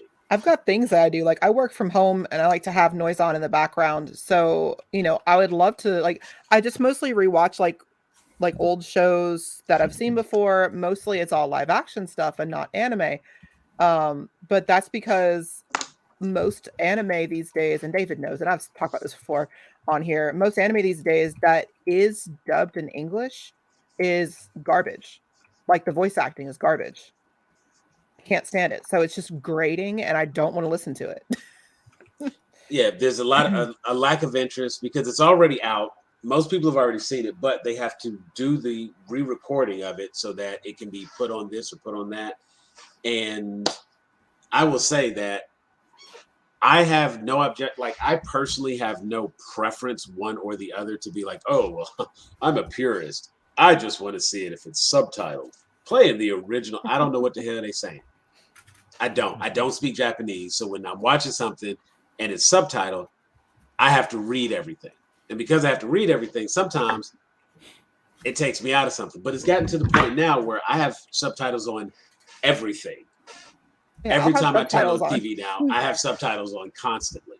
Well, even when I'm listening to English movies and hell, we were watching Thor, subtitles. We'll see, Sam, whenever people like us start to get a little too old, our hearing starts to go. All right. I was going to say, Sam, that I'd be snacking kind of loud. I'd be eating crunch, like snack, smacking and all that. I need subtitles at this. No, I've been a subtitle person since I was like young. I've always preferred to have something to read on there too, because sometimes it's hard for me to concentrate and actually hear and comprehend like that. For whatever reason, I've always struggled with that, and my oldest brother used to struggle with it too. So he and I used to always have closed captions on the TV growing up, always. And it used to drive my parents and my other brothers nuts because they hated it. It was just garbage on the screen. And I'm like, but I need that. I want to be able to fully like absorb and comprehend the whole thing. And it's hard for my brain to wrap around just listening to it. You know, even back before we had like cell phones and other stuff to pay attention to while we're watching stuff, that was a far off dream to be able to multitask like that at the time. But I needed that. I go over to friends' houses and make them turn on the subtitles when we're watching something. That's how bad I am. I've gotten to the point, I will say that I feel like, and of course there's a certain logic that goes to it, but I feel like I can hear the movie better if I can, because you hear a word and you're not sure if they said yeah or yes, or, you know, there might be some nuance. Context matters. There may be some nuance in what's said. And if you can see the words that were said, it could change the meaning in that moment. The only time closed captioning bothers me is when I'm watching a comedy and the fucking closed captioning gives the joke before the actor says it, and then it's just like, oh, that was if they don't do the captions right. But overall, like I'm pretty much in the same place. But if it ain't in English, I ain't watching it because I work and watch TV, and I mean I have to be looking at my screen. So but no, I watched it, and I think that was also like part of the thing. Like I kind of like as an anime outsider, it was like, okay, like this stuff seems interesting, but then like, you know, the gatekeepers are just like, oh well, we watch subbed, and I'm just like, oh, you guys have a good time. I'm not. I just like I watched some of that with Demon Slayer. Someone I only watch it subtitled, and I was like, okay, it was just as good dubbed. I watched season 1 of what's the one with the giants? Attack on Titan. Yeah, Attack on Titan. I watched that subbed because I didn't know there was a dubbed version, and I was just like, this was like I see why people do it, and I completely understand because I had to sit down, watch it, be immersed in it. I agree, the voice acting in the original is far more like emotive and emotional, and I think a lot of times the American takes on them are a little bit sillier and cartoony than like what you hear if you actually watch like the sub versions. The acting for it is just so like just corny, and it's the same like 3 voices they use for either gender, and it's just I can't. It's like they don't know how to show like emotions like despair and like agony in believable ways in English. So it's just like, Aaron, but you were the scientist who helped. It's like nobody talks like that. But like, then when you hear the Japanese version, it's like, yeah, this sounds like how I've always heard Japanese people talk. Not that I noticed that with My Hero Academia, because like the first couple seasons I watched on Hulu that I binged were dubbed. And then you get to the new seasons, which they have not dubbed yet, and they switch to subtitles. And I've noticed that if I start watching an anime a certain way, either subtitled or dubbed, and I get to a new season and it's the other, I can't watch it. I have to watch it the way I originally started watching it. I've ran into like My Hero Academia was the first example I thought of, because I watched the first three seasons or so dubbed. And then I got to season 4 or 5 and it was still subtitled. It was not dubbed yet. And I had to stop because like I watched 2 or 3 episodes and I couldn't get into it. It didn't grab me. It almost felt like so used to watching it the other way. Yeah. Like, so it was either David or my brother in Japan who told me this, and possibly both. There's a reason why English voice acting in anime has gotten so horrible and so bland, and it's because of supposedly they want it to sound more like how the Japanese voice actors are sounding when they're speaking Japanese, and matching that kind of thing and that energy. The problem is it doesn't work well in English. We don't speak with that cadence. Work well in that English in English. Like, and there's a few animes here and there that have been dubbed in the last 10 years that are decent, because that's about when the takeover started, was about the last 10, 15 years ago, when you started seeing like all the women had the exact same like 2 or 3 voices. all like children, boys or girls, up to age like 16 were always voiced by women. Like all of that. And it's and the guys, same thing, all had the same kind of voices. And unless you were the male protagonist, you could not have emotion in your voice. It just stereotypes like that. Or you had to be voiced by Johnny Young Bosch. There you go. But yeah, it all happened. It all happened only if you were angry. It all started happening around 10-15 years ago. And there's a few animes here and there where the dubs are actually really good, or tolerable.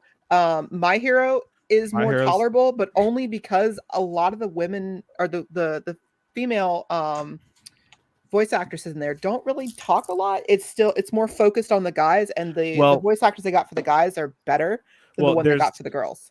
At least in my opinion. Well, there's that, but there's also, because of the nature of My Hero Academia, like everybody is literally different.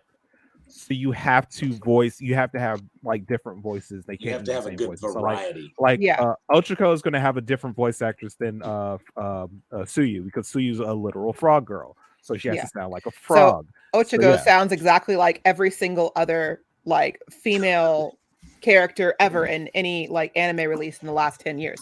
Whereas the frog girl sounds unique. So it's like they're forced to use better voice actors or more variety of voice actors. So like a good and one thing, I think I've talked about this before on here, but I know I've talked to David about this. We've actually looked at videos. A good example is if you compare the old voice actresses for Sailor Moon or the new ones, because they redubbed Sailor Moon. I don't think you've talked about Sailor Moon on here.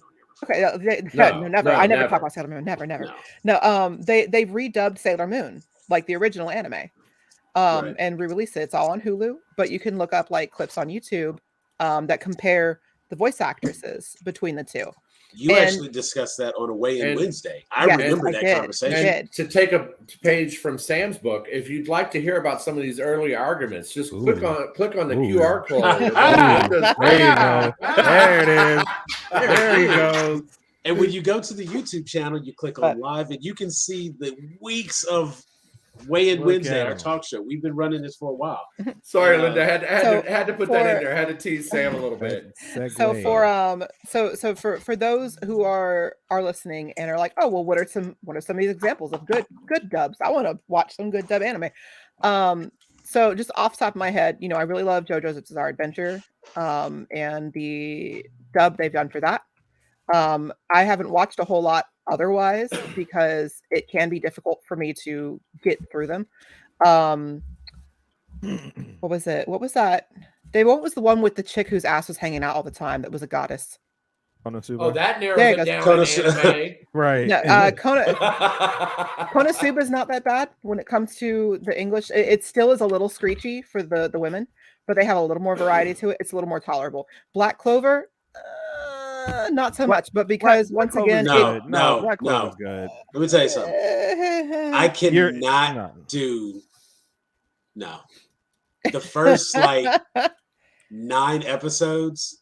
The anime yelling. The anime itself is not bad. I've been watching it. I've actually been watching it through with David. But yeah, so David, I wish I'd have more examples. I know you've seen more. So do you have you just have a looser definition of what's actually good than I do as far as the voice actors go? I'm not as rigid in my criticism. You're like, oh, they're all fantastic. Everyone is talented in their own way. And I'm like, now you're being overly facetious. No, that sounds like me. I would be like, no, I mean, it was okay. I enjoyed it. Being overly facetious. So David, what based on my criteria, did I take that? I took that whole thing. That hurt. Based on my criteria and you knowing me, by the way, we just had our 7-year anniversary yesterday. So dating anniversary. But yeah. I was like, y'all have not been married 7 years. Wait a minute. Dating anniversary date. I firmly believe that significance doesn't go away just because you get married. No, I would absolutely agree. Because that's why people say that they've been together for this long and married for that long. Yes. Because it matters that you have that additional time. So David, you knowing me for as long as you've known me, based on the criteria that you know of me, what would be other good examples of decent dubs? Well, like in the last 10 years. Also, heal me. I'm gonna die. I'm working on it. I'm also being chased by like 6 people.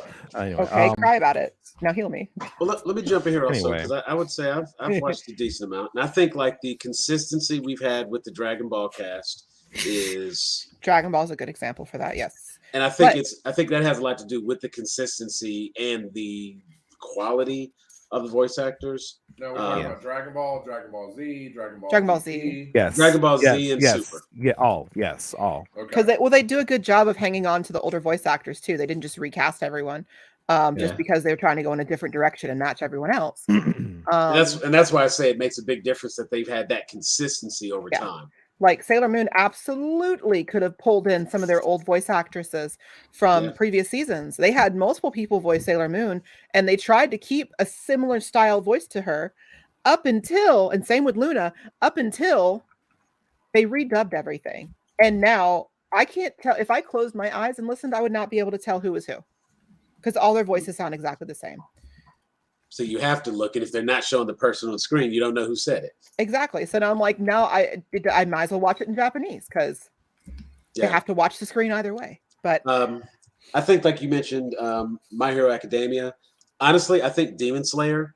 And I would almost go as far as to say that a lot of your modern shonen, just due to the popularity of it, works decently well on the English dub. Yeah. There is a noticeable difference in the character voices in the original Japanese conversation. Like when they talk, like if you watch, because and it happened to me the same as Jeff mentioned, because I was trying to catch up with My Hero Academia.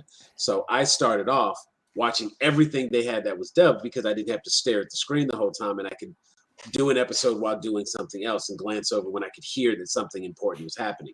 And then when I got caught up, it was like, a week or two out.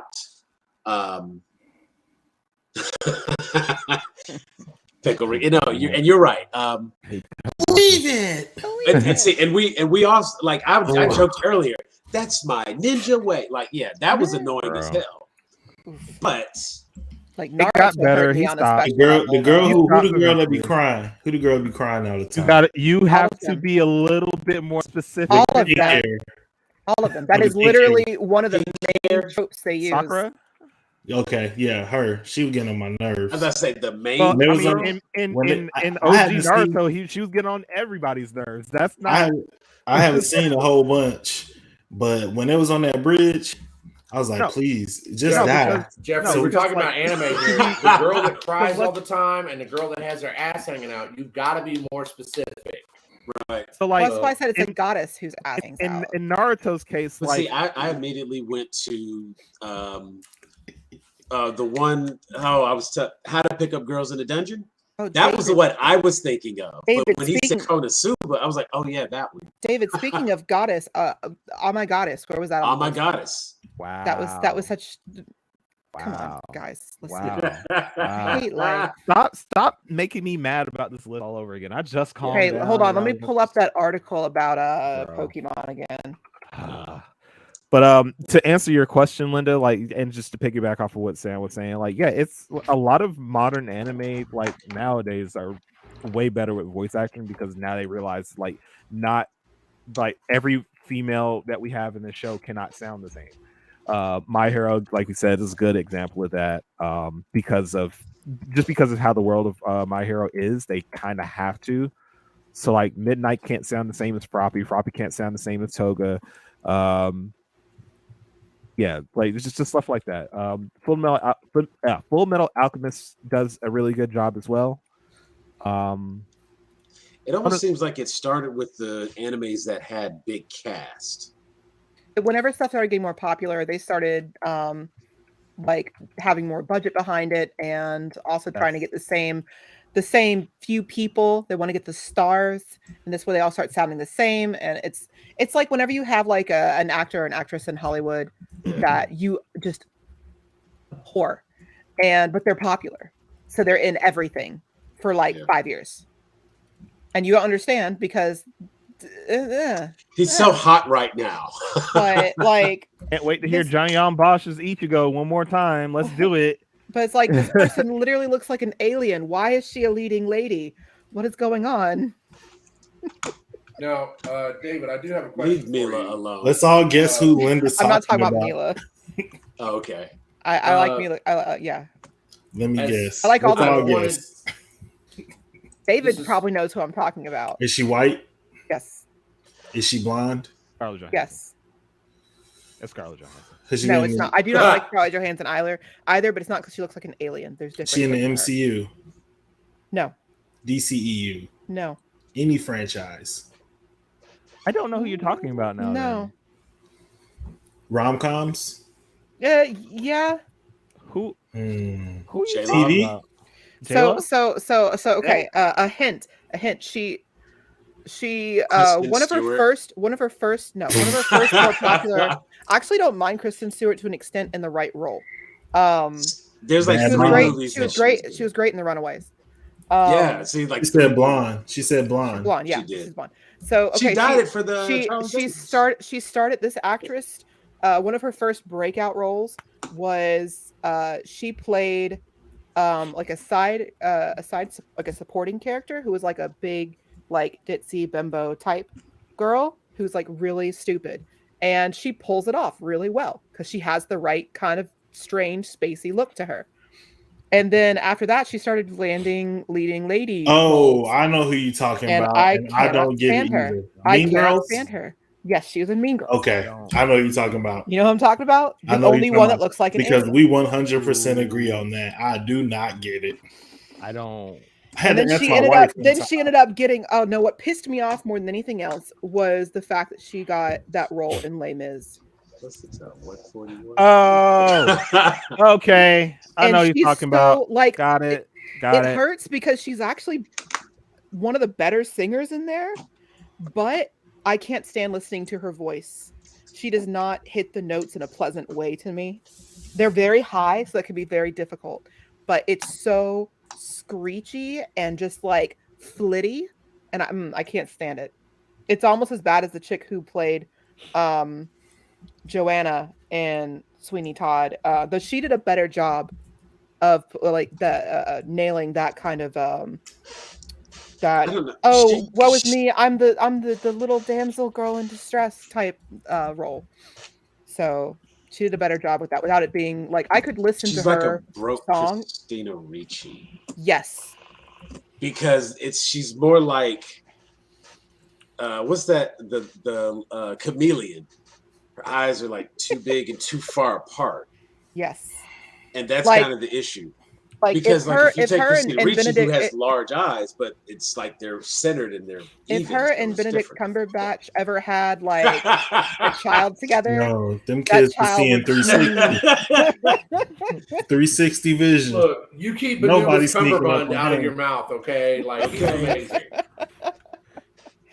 Buttersquash Cumberbatch. I saw. Not gonna be the one. I saw like a cucumber snatch. I saw a blooper reel for Between Two Ferns, and he asked Benedict Cumberbatch. He said, "Do you think if you didn't have your British accent, people would be able to tell you're a bad actor?" And they just both busted out laughing. David Asuna. That's hilarious. So, David, I have a question for you. While we have wasn't the guy from Full Metal Alchemist canceled on there? If someone who had never watched Full Metal Alchemist was to start because they always meant to watch it, not doing well, David. Should I start with Brotherhood? Should I start with? I mean, I know not to watch the live action. I'm not dumb. No, go watch the live action Death Note. Go ahead. No. But see, the funny thing is, well. Just watch the parts with Willem Dafoe. No. There are two Japanese Death Note movies that are live action. That's not the one I'm talking about. I know that's not the one you're talking about. I'm talking about the one that's trying to be all like inclusive and different and like, hey guys. Only if I can watch it after I watch the live action Avatar and stab my eyes out. Ooh. There you go. Yo, There you go. Follow that It's up with so the live bad. action Dragon Ball. You gotta say trigger warning before you mention that movie. I mean, why you at it? You know what? Oh, what Jeff, you mean? since You mean really the? want to choose violence? Just go ahead and watch You the mean live action you mean Dragon Ball also. you mean the Avatar movie that I'm totally going to show mine and David's kids and say that's what the anime was based No, off the of? fuck you're not. Hey, if I'm going to be lying to them and calling it an anime anyway, then I might as well lie to them about the movie really being gotta the source stop. material. You gotta stop. But I mean, since Full Metal Alchemist was number one on both lists that we looked at, and I would say, should I start like, with Brotherhood, regular Full Metal Alchemist? What should I start with? It's a thing of time. Well, not necessarily, because they roughly run about the same number of episodes. I'm a single man with no kids. I have time. I just love it in terms of like. So, David, we talked about it before. I think you actually gain something if you watch Full Metal Alchemist before you watch Brotherhood. Yes. Yeah. It is not required viewing. No. But for you, yes, Jeff, yes, you would absolutely want to watch the other one first. David, I think we talked about it before. It's akin to like Sailor Moon and Sailor Moon Crystal. Tracy's watching. Yes. What's up, man? Can you get the whole story from watching Brotherhood? Yes. That's what I'm talking about. Yeah, no, absolutely. You can watch both. Like honestly, you lose nothing from watching both. You actually gain a lot. So, quick question. Was the guy from Full Metal Alchemist canceled? Because we did mention the guy from Rurouni Kenshin. So when you say the guy from Full Metal Alchemist, you have to be a little bit more specific. Because there's one person that I'm thinking of, and I don't know if that's the person that you're thinking of. Vic something or other. If you're talking about Vic Mignogna, then yes. Well, yes and no. Because it's a whole weird thing. There's a ton of smoke, but they haven't found fire yet. Yes. Essentially. So he's not necessarily canceled, but he's very much on a watch list. Not that kind of watch list, but you get what I'm saying. Now I will say, okay, if you guys want to watch anything, those of you who are not super like Jeff, you've been talking about trying to get in stuff. You were talking about Vampire Hunter D before, right? Seen it. Yeah. If you like that one, go watch Hellsing. Yes, I've seen a couple episodes of Hellsing. Hellsing I didn't mean for those eyes to get big. Yes, and not just Hellsing, but Tracy, the most of the anime I have seen is due to Tracy. Ultimate, yeah. Go watch Hellsing Ultimate. That's the good one. I mean, both are great, but Hellsing Ultimate. That's actually, like you know what? Right there. I'm going to go and I'm going to find my previous watch list that David created for me. We'll start you there. Okay. And because that was a very detailed, that was a hell of a watch list. I'm going to add one or two on there that I know would be good. And I think one of the very first animes that was recommended that I just jumped on after watching one episode, you'll hear me talk about it all the time, Psycho Pass. Couple of good seasons. Well, excuse me, let me not say it like that. You have multiple seasons and David, some have you been movies. collecting fragments? Yes. So Psycho Pass, About the definitely worth And watching. see, I've heard of Psycho Pass. I just haven't watched it. That's like a lot of these animes that David or Linda have mentioned. I've heard of them. I know of them. Like JoJo's Bizarre Adventure, like all the I've heard of them. I know about them. I just haven't actually sat down and watched them. So I want to expand my anime knowledge because I know that it's one of my areas that's lacking as a geek. So I feel like I always be just picking anime that and real anime fans are like, oh yeah, that's cool. No, you definitely pick safe options for sure. I watch Super Crooks. Is that safe? Yeah, no, actually. Oh, safe. Super. David says if you want a non-safe one, watch Boku no Pico. No, I will never tell you to watch Boku no Pico. Never, Hey! Never, timestamp. Never. I gotta edit that out. I will. 49. Yeah, you can watch that if you want to be put on a list. Yeah, I was gonna say that don't even sound even I don't speak the language, but Even in English, that sound like stay away. Like if you was walking into a cave something and it was like something. Yeah. Like if you was walking into a cave and you saw that on the outside, you'd be like, I don't know. Yeah, run. That's definitely a run. Don't walk. Like Yeah. if you It's have like a people only homeboy, talk like that when they scared. Ooh, if you have like a if lot you of have a syllables. yes. if you have a friend and they unironically tell you to watch Boku no Pico, that's not your friend. That is not your friend. That's Okay, not you your know what? friend. Fine, just go watch. Okay, we're talking about no, we're talking about dubs, right? Ghost Stories. Ghost Stories is a good Best dub. dub. That's Best a good dub. dub. It's Okay. 10 out of 10. Best dub. So let's talk about it. Actually, let's talk about it because Ghost Stories dub. Oh, I think Ghost Stories is on Prime now. I think so. So Ghost Stories is a curious case as far as like voice acting goes because like it didn't do well initially in Japan. So when I think it was Viz I think Viz got the rights for it. So when they brought it over to the US and they asked like what direction are we supposed to go with these characters, the creators was just like the publishing company was just like just fucking do whatever. I don't even fuck. Like they just gave them some cash and There's said, like- "Here, just they had- do whatever." They Make had up the 3 lines. rules. I don't They had care. 3 rules that they had to like follow, but everything else is free game, and they just fucking ran with it. And David, that's- what's off the top of your head? What's your that favorite sh- line? From oh Ghost my Stories? god! Oh my god! It's hard to pick one. Like there's this one episode where like this girl's like rabbit was possessed by a demon, and then she was like when they were getting ready to exorcise the demon, the bunny was about to like kill everybody, and she was having this whole monologue. She was like, I remember like the funny little laughs that you had, and you hear the bunny going and then she's like, I remember your request, and the bunny will be like, touch me.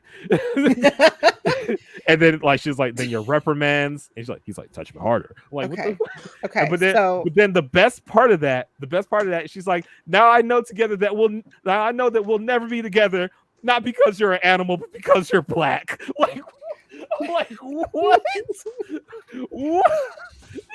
So like, Oh, okay, keep in mind these great. characters are all in. These characters are in the 5th grade, by the way. Yeah. These are children. So like there's a whole like they changed the characters of like all of the like the main cast. Like one is a devout Christian, one is a Jew, the youngest one is mentally challenged. Like there's a whole lot of shit going on in Ghost Stories, like the English dub. But So, like, somehow that saved the fucking show. So some of the quotes that I can say without getting into trouble. Without getting into trouble. At first I thought I had to go to the bathroom, but now I realize it was the Holy Spirit. Yeah. All right, these are actual lines lines from an actual official anime dub. Leo's fat ass broke the beam. Yep. 5th graders, by the way. That means our theory is just about as bogus as Scientology. Just imagine a big black man running behind you. Well, at least he's not racist. He's a little slower than he was on that lap. Oh, the music teacher. What a bitch. Yeah. So the very first thing that comes to mind, just in terms of the dub, this is like Big Mouth before Big Mouth was Big Mouth. Not really. Big Mouth wishes. They wish. Like this gets downright offensive for a lot of these as well. Yeah. So I guess it's like yeah. Shin-chan, but a classroom full of Shin-chan. Yes. Weren't you the one checking out his butt at the track field the other day? Actual lines spoken by. Finally. Oh, you still doing? Finally. Like, No. These are literal lines that came out of children's mouths. No, I thought you were asking you. Here we go. Finally, Minute Rice, my ass. Yeah. What? Okay, and this is called Ghost Stories. Oh, Ghost Stories, I yes. died. Damn it! Where's that room where I can have sex with a hooker? Get laid. So I'm curious so because Ghost Stories is added to my list now. Yeah. Because I have absolutely no context for why this is. This was, and I get what you're saying as far as like they were given free reign to just say stuff. Okay. Now, is this along the same lines as what we like from Team? Because I'm looking here at Pickle Ricky's comment here when he was talking about Team 4-Star Hellsing. Here's this here, right? It says in all caps, "What the hell is happening here? These are the fastest lip flaps I've ever had to sync." I mean, Yeah, no. So like you think Dragon Ball and Hellsing abridged? This is like Ghost Stories is is the grandfather of abridged series. Okay, But it's an actual licensed. yes. so this is what got released. Yes. Like you But- could watch this on TV. You could pay cash money dollars to get a DVD of this shit.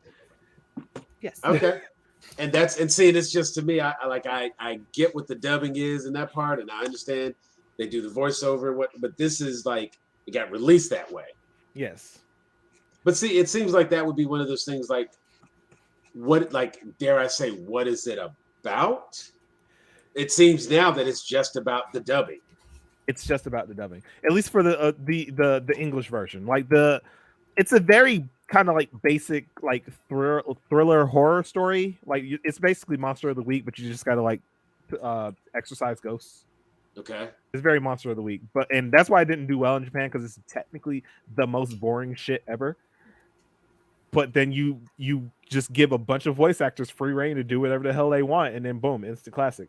And it didn't sell super well, but it did way better than it did in Japan. And now it's a cult following. It has a cult following because the shit. Okay, and see now I have understanding and some context as to what it is, because I'm like, who's watching this? Why would what? And I'm but I can get that, and I understand like so, and it's like I'm not trying to trivialize Ghost Stories because I've never seen it, but it's like along the same lines of what Team 4-Star does. Yes. Where they take this anime that exists, a real anime that exists, but then they put voiceover over it, and it makes it a totally different show because of the voiceover. Yes. So it's still the same show, but it has way better scripting because of the free reign. Now, keep in mind, at that point, it is just ad-libbing. Keep in mind, they can't do that shit again. No. Yeah. The shit that they were saying in Ghost Stories never happening again. Absolutely David, not. And I'm sure somebody just like signed off on it and sent it without actually reviewing it. No question. Like this shit, like people get canceled for less. All right, that's all I'm gonna say.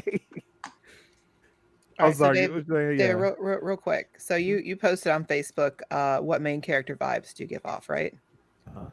I'm going to ask you first which main character vibes you think you give off before I tell you. So you might actually see I already put my answer, but what do you think you give off, David? Let me look at this picture again. Is this going to be an anime character? They're main anime characters. So the options are I'm about to say, Sam, you could probably just find it on the thing. It's anime related, so I figured why not. Aaron.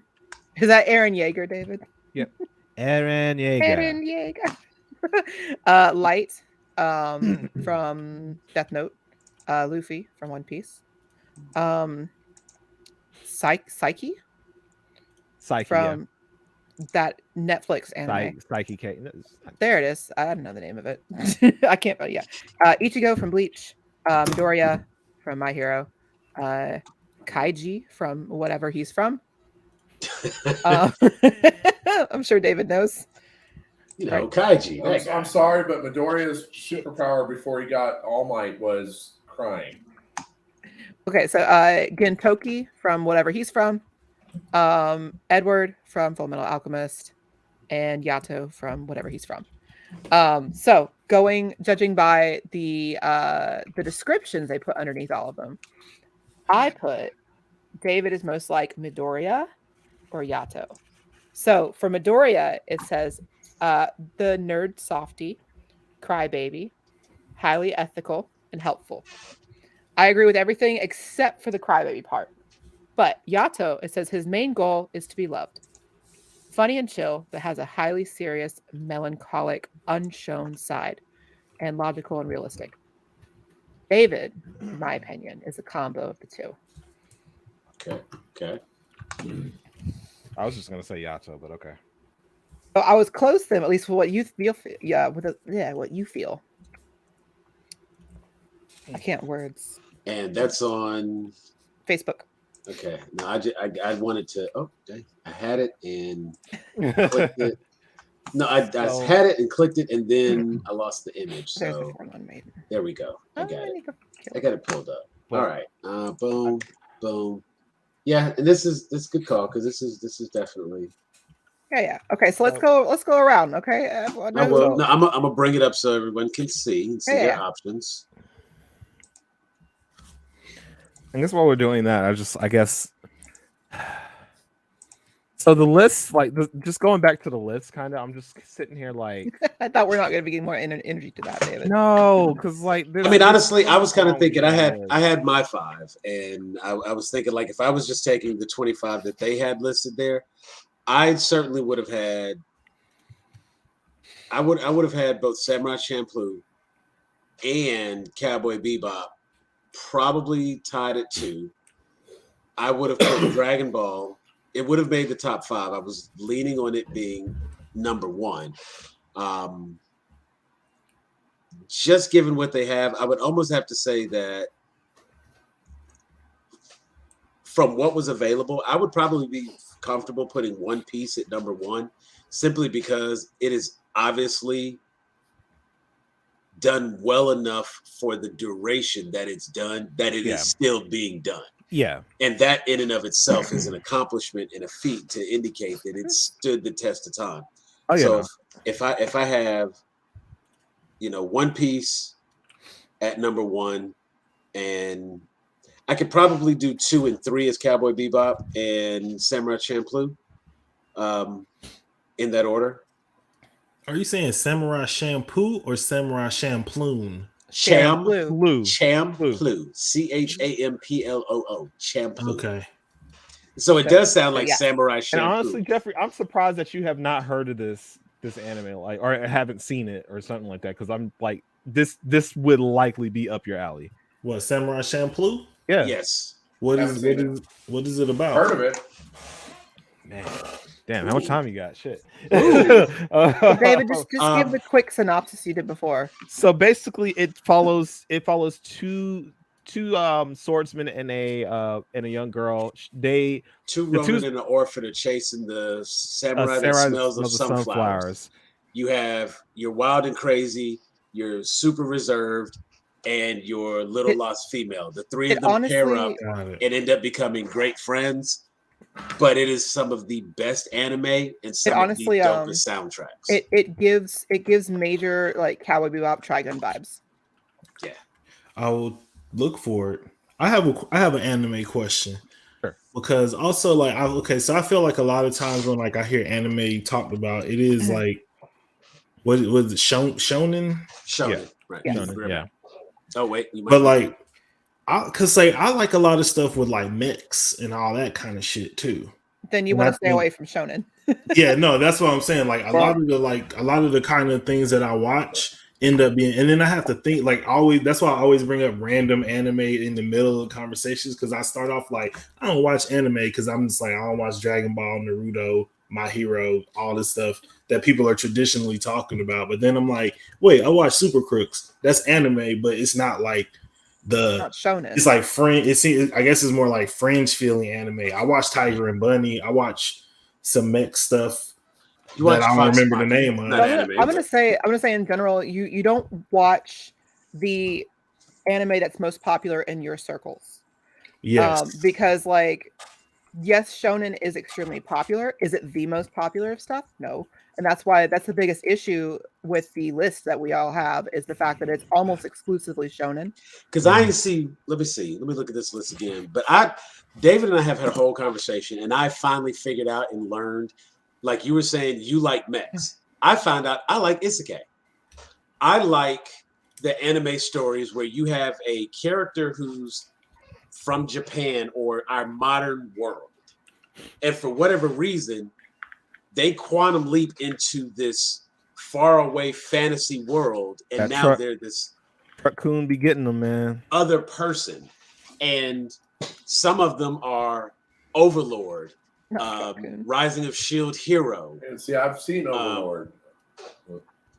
And you see, so when you have a show like Overlord, it's like this guy's been playing this video game for all of these years. He's amassed the perfect character who's basically unbeatable, built this awesome tower and everything, and then the power goes out, and when he opens his eyes, he is his character. Now that he is his character inside this world, he's not inside the video game. What's the name of that? That's called Overlord. I'm about to watch all this. Isekai, the Konosuba. So, what would Sword Art Online be? It's technically an isekai, yeah. Isekai. Yeah. Okay. It would. What about Digimon? Digimon is the isekai. Yeah. Yep. Anytime you have people who transport to another world. I'll fuck with Digimon heavy when I was say dot hack. Same. Dot hack is one of the most that was the original isekai. Yeah. Yep. What's the one where the kids got the big heads? Oh man. Oh, that narrows it down. Right. I'm doing my best, Linda. No, just anything else you can remember about it. You guys. It's like big head. It's like they have like it's not like Beyblade, but it's like they got big heads. They got these watches or something that they wear on their wrists. It's like cyber something. No, it's like early. No, I'm kidding. No, actually, hold on, because it always comes up on my Netflix, and I like never Digimon, watch it. Is it? Because no, but it's kind of like that. Oh, so it's not Digimon. It's not Beyblade. David, it's Telefang. Shut the. I wish you said Telefang. Telefang. Okay. Telefang, David. The only other thing that I can think of would be shit. It would have to be like Yokai Watch or something then. Yeah, no, Yokai it's not the only one that has like big head watches. Wasn't Yokai Watch had the ghost? Yeah. Man, I'm about to scroll through my Netflix and find it. You know what's funny? Tracy says Yokai. Yeah, I was about to say. I think that is. Oh, maybe I thought it was cyber something. He also said Gate. Gate. Gate with 2 exclamation points. I said gay. I'm like, what? GATE. Gate. Okay. Yeah. All right, we got a next. Gate is up there. Yeah. What? But nonetheless, it was one of those things where if you already know something that you like, there's a very good chance that something exists for that. And with the most minimal of research, you can find. And Jeff, did Code Lyoko. Code Lyoko. Okay. Oh, okay. Yeah, they do have big heads. Yeah, I was about to say, them are some big headed ass kids right there. But VRV, Jeff, do you we'll talk later, but VRV? What's VRV? No. VRV? Okay. VRV or Verve, whichever one you want. Yeah. No, see, all right. Most of my stuff is Western animation, like Bionic 6. What is it? Right. Mask, He-Man, Silverhawks, Thundercats, like any stuff like that. I've probably seen. Lone Star. Yeah, Lone Star, Dino Wars, Cowboys, the Moo Mesa. There you go. 95% of the anime I've watched, I watch with Tracy. Mice from Mars. Ooh. Initial D, Vampire Hunter D, or Vampire Ninja Scroll. All those I sat down and watched with Tracy. La Blue Girl, any of this stuff. We used to drive an hour and a half away to go to some store in Alpharetta. It was up on the second story of a building. And we literally drove an hour and something to get there. And I mean, Tracy was like a 5-year-old in there. Like he would go upstairs and he'd be like, "Ooh!" And I mean, he was gone for an hour. That was it. We'd just be like, "All right, man, we'll see you later." Like we'd go have lunch and come back. He'd still be looking through stuff. So I've expanded my anime knowledge since then, and I do watch a lot. Netflix has a pretty good anime selection. I don't have Crunchyroll. Hulu also has a decent, but the thing about Netflix and Hulu, they're definitely going to be putting out perhaps the more popular, and as we've already stated, popular does not always equate to better. But I do think there is nothing wrong with watching the 25 anime listed on IGN's list. I can't even say top 25 best all time. That just sounds like a dumbass name for that list because it's just 25 good anime at best. Yeah, that is not the top 25. They excluded so much stuff, and given that they don't have anything on there with any kind of age, it indicates that they have very limited access or exposure to what they've watched. They haven't really mentioned any deep dive anime or any niche anime that would indicate they are a man of. I'm sorry, I'm like really feeling some kind of way as I'm looking at this now. But that's why they do stuff. It's a very emotional episode. Really just tried me like this. Because I just thought about it. It's like, bro, like Crying Freeman and Go-Go 13. Every time, I think literally every time we talk about anime, I talk about those because those are some good fucking anime. I've seen Go-Go 13 now. And Go-Go 13 is an amazing fucking anime. Again, with Tracy. And some of the shit that happens in that series and that show and stuff, like, bruh, you have like the world's greatest assassin. And he's like, think of, and not just like from a hypothetical, because they've done it with the characters, but think of literally the character James Bond was just a hitman. Same gadgets, same suave. He always gets the girl.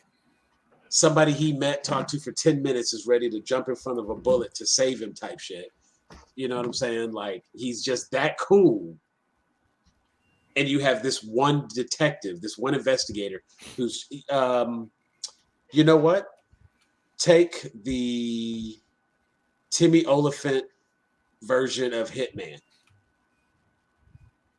If you take the first cinematic version of Hitman that came out, improve the fighting.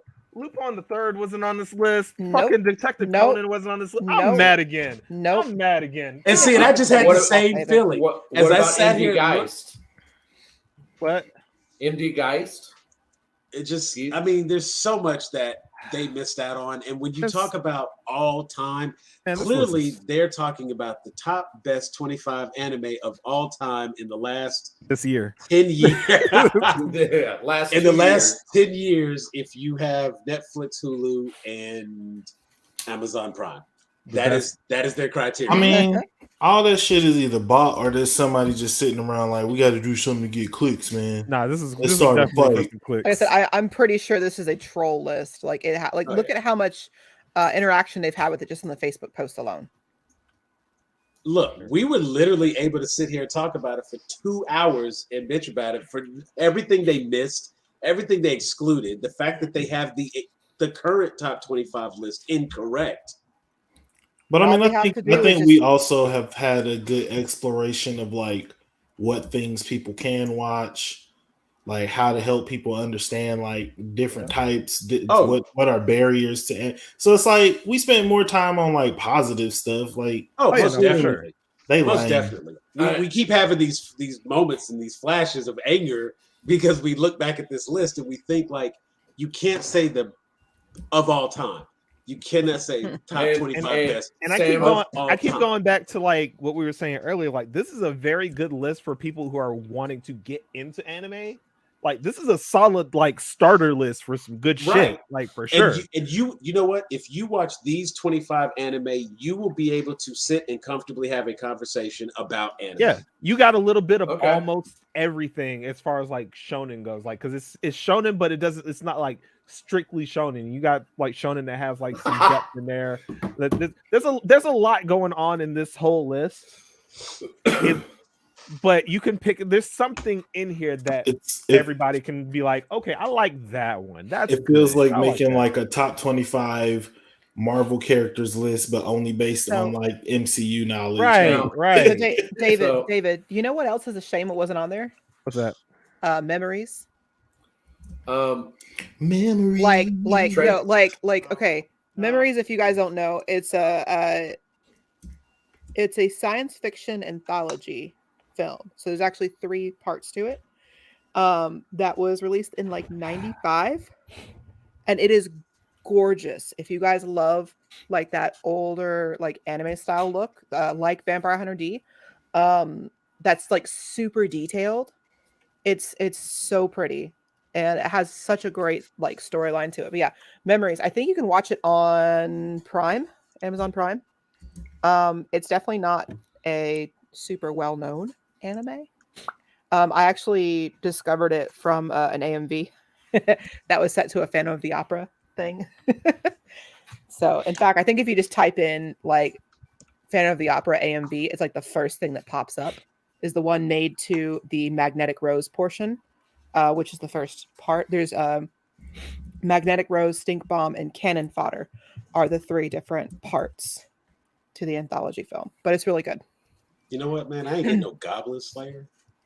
No Goblin And see, Slayer. Sam, Tracy is steady blowing up my phone with titles like Appleseed, Tank Police, Record of Lodos Wars. Tracy got some so look, taste. Akira. Where is Tracy watching right now? I guess he's watching on Facebook because like he's blowing up my messenger with all these different titles. He needs to be putting these messages in the chat. God damn it! He does need to be making comments on. I keep getting mad all over again. You literally just said like the one thing that I was thinking of, fucking Akira.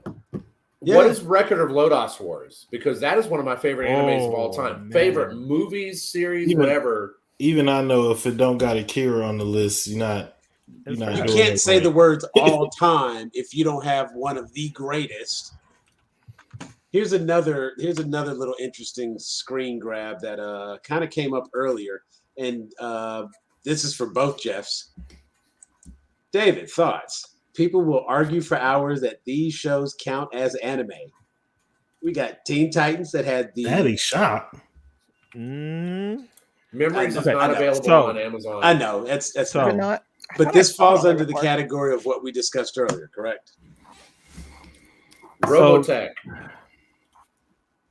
Macross. So I mean, my philosophy on it is this. We didn't make up anime. So we're not in a position to say what it is or what it isn't. My understanding of it is that the Japanese or my understanding of it is that we call anime specifically stuff from Japan. I think that it's okay to be inspired by, but I don't necessarily always agree when people just are like, well, just because it's inspired by, that means it's a part of. I mean, I don't want to, I'm not trying to be like super woke, man, but it's like, why does it have to? It's like you borrow the character model, you showing love through like your expression of the art. I don't necessarily, but it's like it takes more than just drawing characters with like big eyes to be anime. The Oxford Dictionary definition of anime is a style of Japanese film and television animation, typically aimed at adults as well as children. Right. So, like, first of all, if it's not from Japan, you already disqualified. Exactly. Right. And then beyond that, the best you could be is anime inspired. And there's nothing wrong with that. I don't think that. I would absolutely agree. I think that like this is also part of the like nerd culture of like this idea of like validity. Like it's not real anime, but it's like it's still a real good cartoon. Like you're not about to shit on the Boondocks. It's not real anime at all. Like now, like we had said earlier, though, from what I heard from my brother is that in Japan, they often refer to, unless it's extremely cartoony, or if it's done in a really like major cartoon style, the more serious American animations, they just call anime. They don't care. So, question about the picture that's being shown. That's Young Justice, Avatar, Boondocks, Ben 10. No, that's Teen Titans. Teen Titans. I'm sorry, Teen Titans. Is that Castlevania? That's Castlevania, yeah. And then Static Shock. All of which I agree with are amazing cartoons. Static Shock, I don't get. Ben 10, I also don't really get. Because like even the character models don't feel very anime to me. Ben 10's been through too many reboots. Like the first one was good, but like they've had the same. It's suffering from the original Pokemon games where it's the same thing over and over and over and over. So like Ben 10 and Static Shock have more of a LaCroix anime feeling. Yeah. Than anything else. The three right there. The only reason that anyone would try to put Teen Titans is because the theme song, the opening theme song. Yeah. That's because it was not, well, you know what? Not only that, but they also, the characters did have the weird emotes. I'm about to say Teen Titans and Avatar are almost identical with their styles. No, I think the other like way that Teen Titans kind of slips through the cracks, or people like definitely see the anime inspiration there, is they don't do like the nosebleed bit, but they do like the bug eyes, the stupid giant mouth. Yeah. Right. Like whenever they have that shocked and excited and angry and, happy, they have all those exaggerated emotions drawn in a style that would definitely be in line with anime. I think the actual art style that Aaron Magruder used for Boondocks is clearly and obviously anime inspired, right down to even the way he has his characters move, the fact that Riley and Huey are both like extremely skilled fighters despite being like 10 and 8.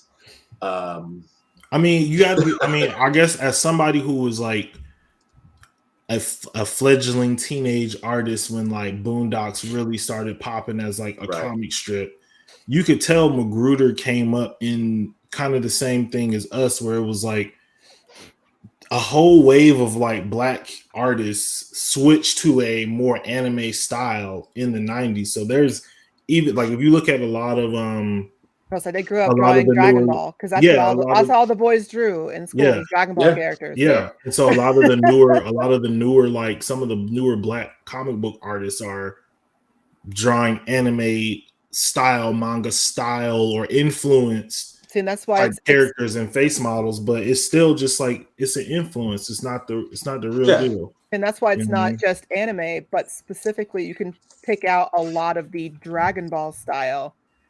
In a lot of those artists as well, including Boondocks.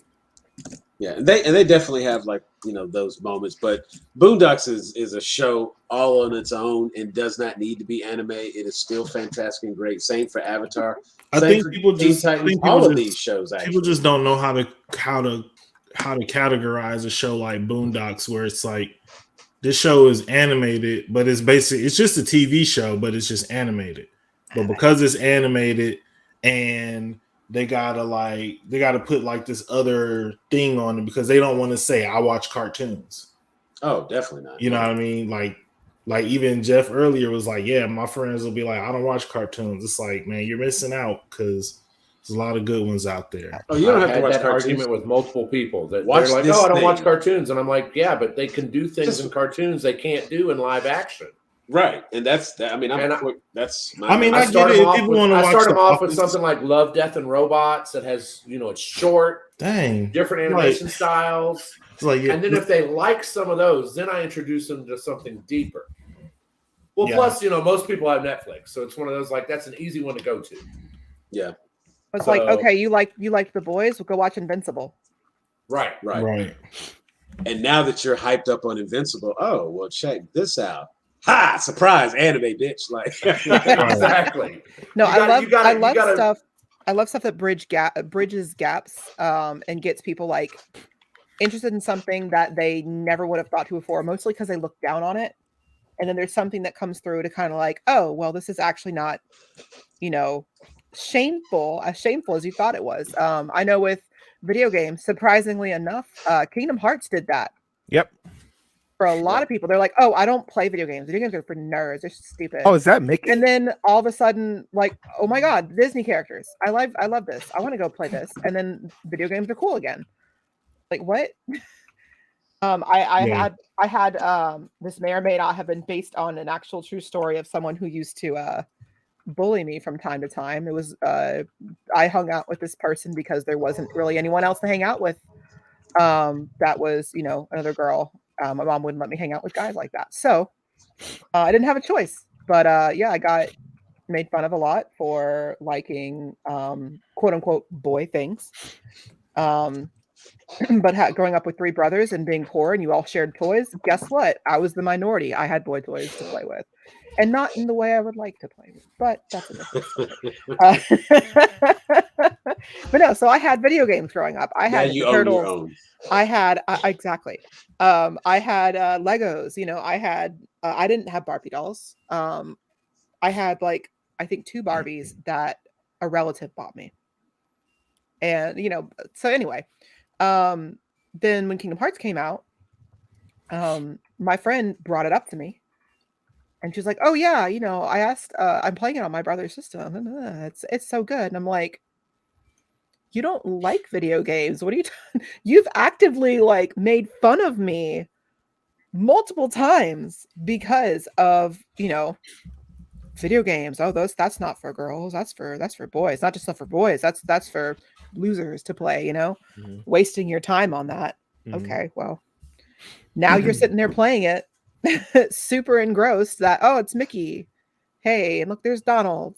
Yeah. Oh no, it doesn't count as a video game because it's Disney. I love Disney. Okay. You know how much I love Disney, so it's not. Oh, I got to do the Little Mermaid world, and that was yeah. My There's other homeboy- games that have fun stuff though. I haven't introduced an ex girlfriend or two to video games through Kingdom Hearts. See, it's a good thing. As long as they're like, you know what, maybe I was wrong. And then before you know it, they're playing Call of Duty and they're better than me.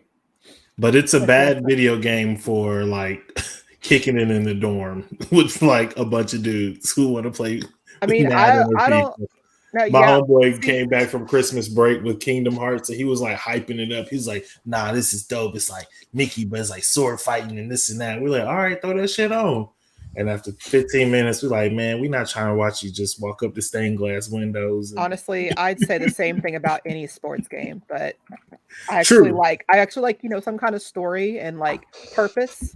True. To my game. I will say that in most cases. Now, in most cases, the biggest issue with that is you can't have 4 people in the dorm room. Yeah, and be playing a one-player game. Yeah, that's hard. Like no matter what it is, because I don't want to sit and watch you play. Like let's put on like Bomberman or something. I don't want to see you do the Mario story Kart. mode on nothing. GoldenEye is still the king. Right, like, we got to play some Mario Kart and GoldenEye. Oh God, what's the name of it? Gauntlet. Oh, the new one. I want to be the fire-breathing chicken. So, David, look at the green chicken. Did y'all already talk about DP? No, we I wasn't trying to move the conversation out if there's still more anime. 26. I mean, bro, you got me and David on here. I would talk to David all night about anime if he would talk about it. And all I got to do is start being like, because I'll start interviewing David about anime just in general. It'd be like, okay, so why was this character more important? He'll give me a whole breakdown synopsis, and we'll be here for 3 hours more. So no, we good. I think honestly, I think it's safe to say that if you want to get a truly inspired list of what's considered universally better, as far as a top 25 or top 50, I think it even went up to the top 100 list. MyAnime.net, find it in the comments. That actually had a really, really, really quality list. You could be a person of like you could actually hold your nose up a little bit and stick your pinky finger out when you talk about anime. Honestly, if you go to that list. A great thing about that list as well is it's not necessarily biased by your social group. So like if you just ask friends, you're most likely going to hang out with people who have similar interests to you, correct? So, they're going to recommend things that are all within the same bubble. But you go to something like that with hundreds of thousands of people who have contributed, then you're going to get a ton of bubbles outside of just your own and potentially discover new stuff that then you can bring into your own bubble. And then you can go to your anime friends and be like, hey, guess what? I watched this. You don't know what that is. You should watch it too because it's really good. And you can be the expert now. And honestly, that is how you learn about more anime. If there's something that you really like with whatever it may be, if there's something that you watch that you really like, of course, you're going to encourage others to watch it. And if they really like it, you know what? You are absolutely right. My sincerest apologies. We absolutely should have put that on the list. You are right. What were we thinking? Totally tripping. But see, that's why you're here, to make sure we don't miss out. Oh, and just a heads up, Sam, before I forget, because I know my ADHD brain will be like, yeah. There was a new large update for Phasmophobia. If you ever wanted to have a night and play that, there's a new map they added. So what room would that be, or what's the new map? I haven't looked too much in it. I did see a short video about it though. Let's see, Phasmophobia. Oh, is it new location? Is it multiple? It says locations. Ooh, and there's a new lobby. I haven't looked at that. As you can see, I haven't looked too much into it. Let's see. I understand.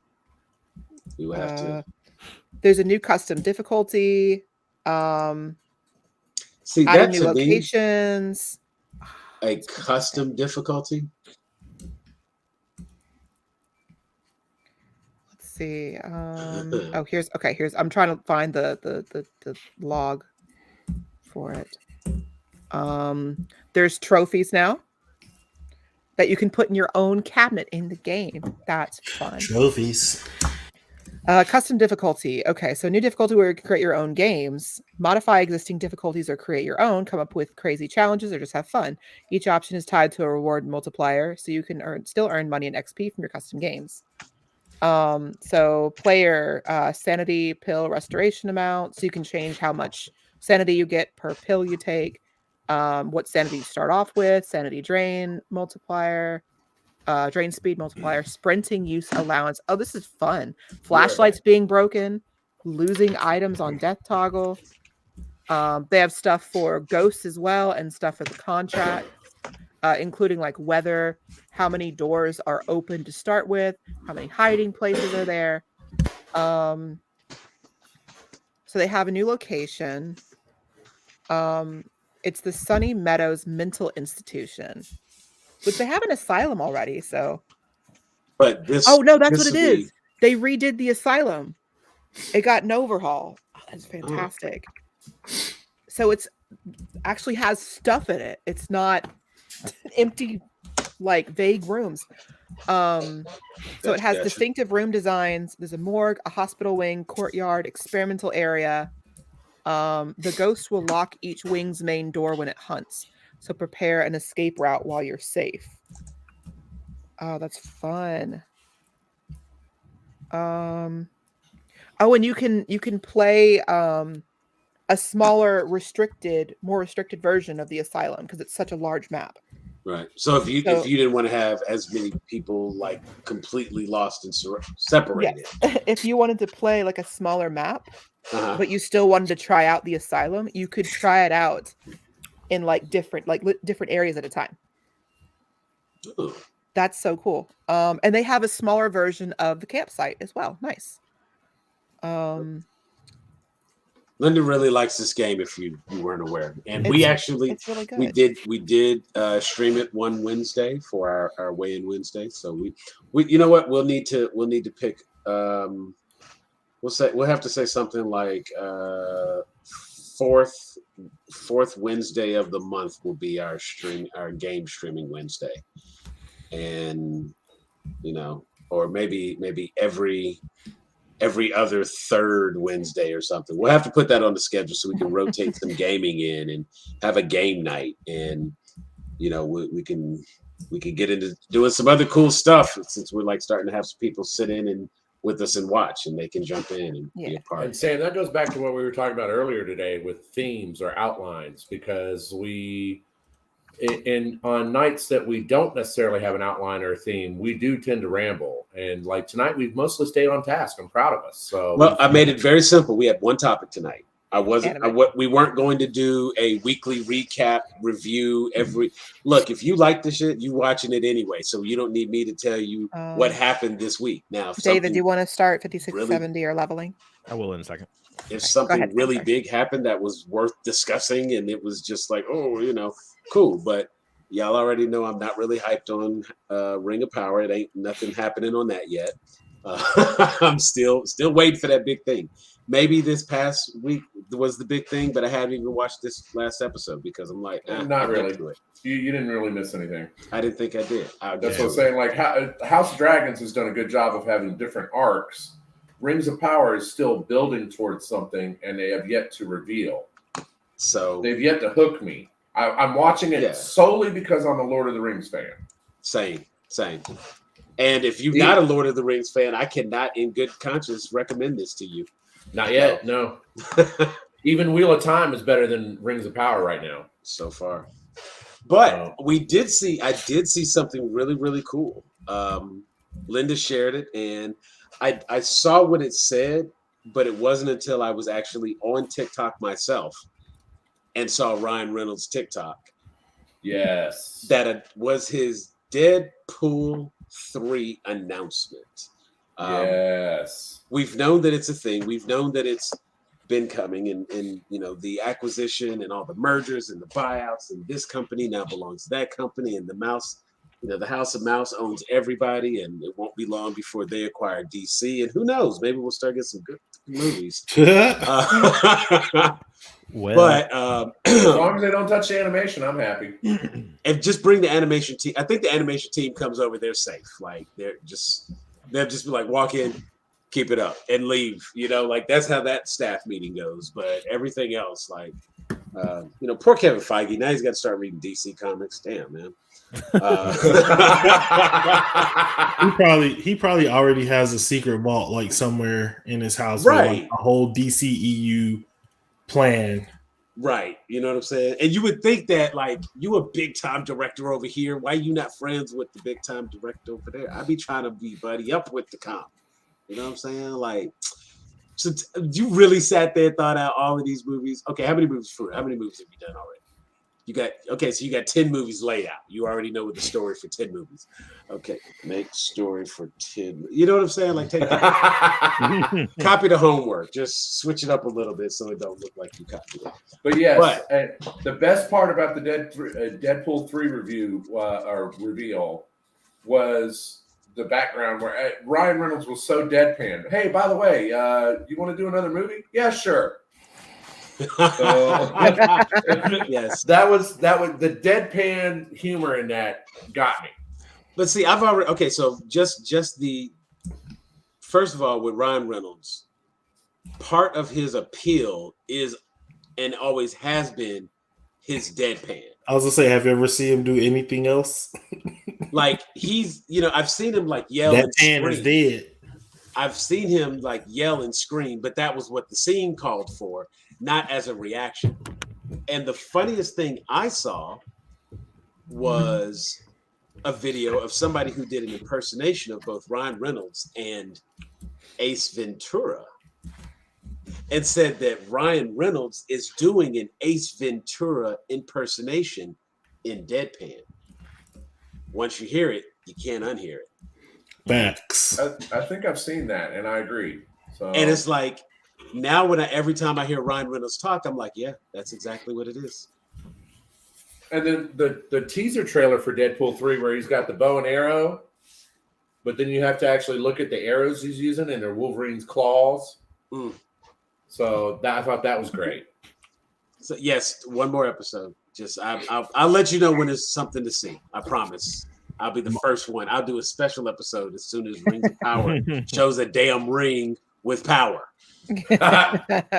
So I mean, they only got 20 to choose from, and they haven't even shown a single one. Yeah, we just heard about Mithril for the first time. Like, come on, bro. So anyway. we require money back if no rings are presented. Right, like you're not trying to hit me with a Ring of Power in season 2. Because if you think I'm finna watch a whole season and not see no rings, and then you got me back, fool me once, shame on you. Like, fool me twice. I can't be fooled again. So if they can't, that can't be fooled again. If they can't put a ring on it, then it's not worth it. There you go. Thank you. Wow. There it is. Thank you. Say that up here on Beyonce's internet. That's what it is. You know what I'm saying? So, Deadpool. All right. Let's see. David, how do you feel? Hugh Jackman coming back. I'm like, how did y'all convince this man to do it again? Like, I want to know. He was pretty adamant against doing any more. Yeah. Well, him and Ryan are actually friends in real life, correct? Yeah. Yeah. You know what? So I can literally see them sitting around drinking Ryan's whiskey or bourbon or whatever. Aviation gin. Sorry, gin. My bad. Aviation gin. And it literally was a campfire, such a shameless plug when he gin drinking binge, whatever. And he was like, you know what? You should play Wolverine again. And he was like, nah, I ain't gonna do it, man. I'm done. Like, no, like what if we do it like this? Something. So yeah, it's like he lost a bet. Yeah, exactly. He lost a bet with his buddy. And they're playing Truth or Dare. I dare you to play Wolverine again in Deadpool 3. Or you know what? 2 dares ago, I dared you. You had to give me your ATM card. The next one, Truth or Dare. Truth. What's your ATM PIN number? Dare. I need Wolverine in my next movie. Damn it. Like, just got him tricked. And see, it's just one of those things. Now, Jeffrey, let's see. Because I know you have feelings about the Wolverine Deadpool connection. What do you think? I'm tired, man. I'm tired of being lied to. You know, I was never really that huge of a fan of Jackman in the role, but I accepted it. I mean, I'll give him props. Old Man Logan is fire. I think the second Wolverine movie honestly gets a lot more flack than it actually deserves, just off of the stench of the first one. But I was ready. I was ready to move on, man.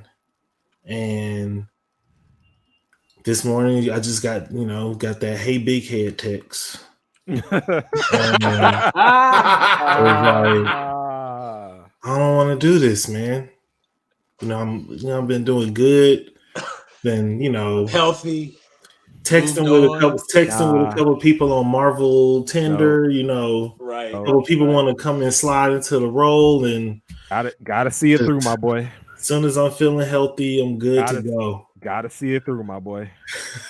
Yeah. So I think it's a larger issue where it just seems like, are we not able to tell any X story well without Wolverine being there, even if it doesn't make sense? Like, I think the real one that like killed me was like I think it was that Days of Futures Past, when they went to the like facility and X-23.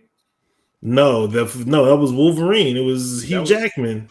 He might have been it could have been Days of Future Past, or it could have been Origins only had him in the bar.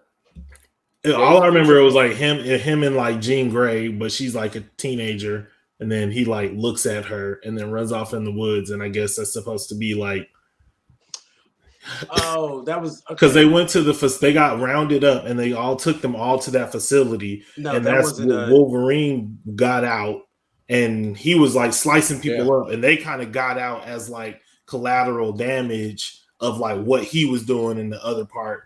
It's either Days of Future Past or see, the fact that you don't even remember it is like, why was it in the movie? And the fact that I'm struggling to figure out how to tell you what it is means y'all shoehorned it in because somebody was like, we need Wolverine. It's an X-Men movie, isn't it? I know the scene. Should have fucking wrote an X-Men. And I just want to give Jeffrey props because he had me rewatching the X-Men movies recently and counting the steps anytime I saw Professor Xavier. Literally, I texted him about this because like I would pause it and be like, damn, that's a lot of steps. And he always come out with either Days of Future Past or Apocalypse. Yeah. No, so now, it wasn't the post-credit scene, but it's basically like when she turns her body into diamonds to block the bullets and everything, and then of course as they're trying to escape, that's when he comes across. Now, in Days of Future Past, Wolverine is like in that. Like, it's whichever one would have got the girl from Game of Thrones. Right. It's one of the Dark Phoenix. About to, that's Dark Phoenix. I'm sorry, I meant Apocalypse.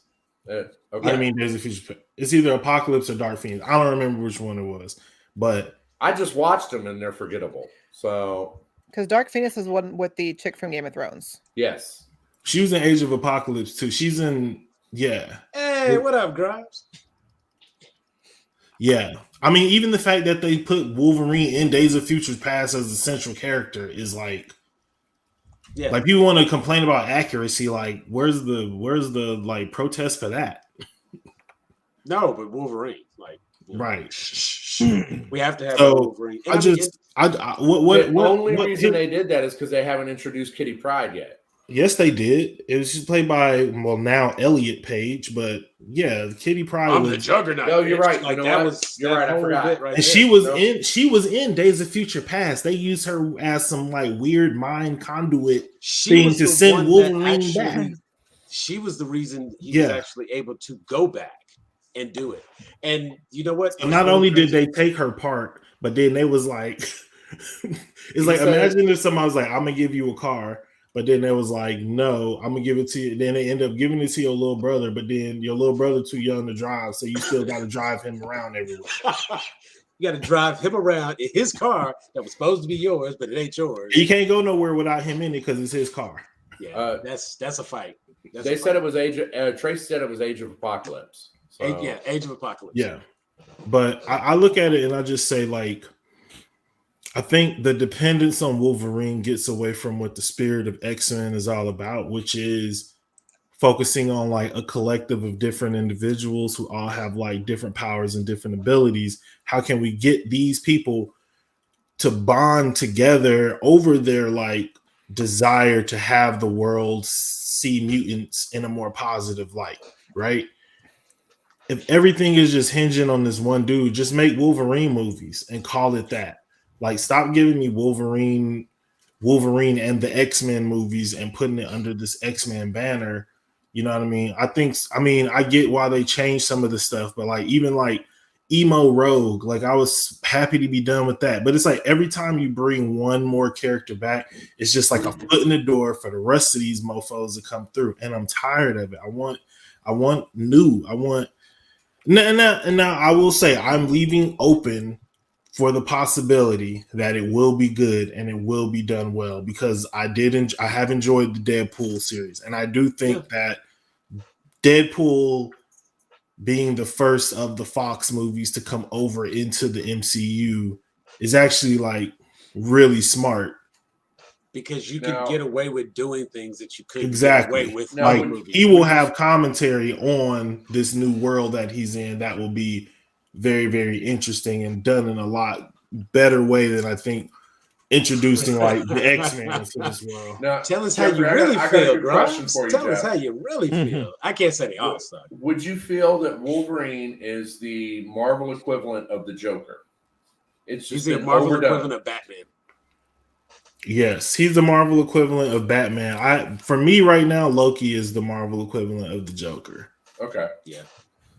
But it's just been overused, overdone. I mean, goddamn, he was how many movies has this man been the villain in? Thor, you got to stop being dumb at some point. Like, you dumb, but you're not that dumb, my G. Like, stop trusting this man. Apparently, he's still goofy as hell. Because you know what? That's tangent. We'll talk. Anywho, I think that, you know, X2 was decent. I think.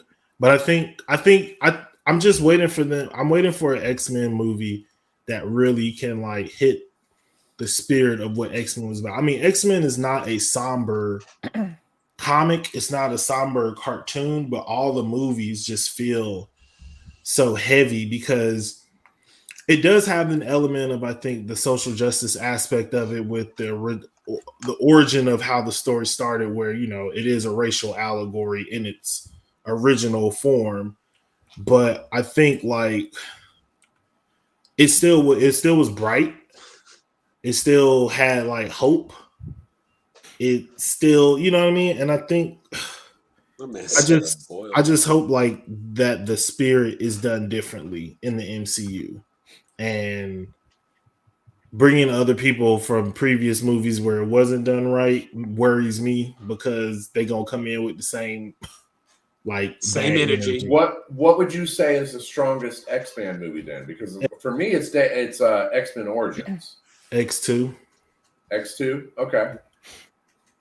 Now, keep in mind though, too, they are bringing people over from like the other, you know, franchise. However, it's still being written by the same people who did the other Deadpool movies. So I've got faith that even though they're bringing over a character from the less liked movies, they're not being written by the same people.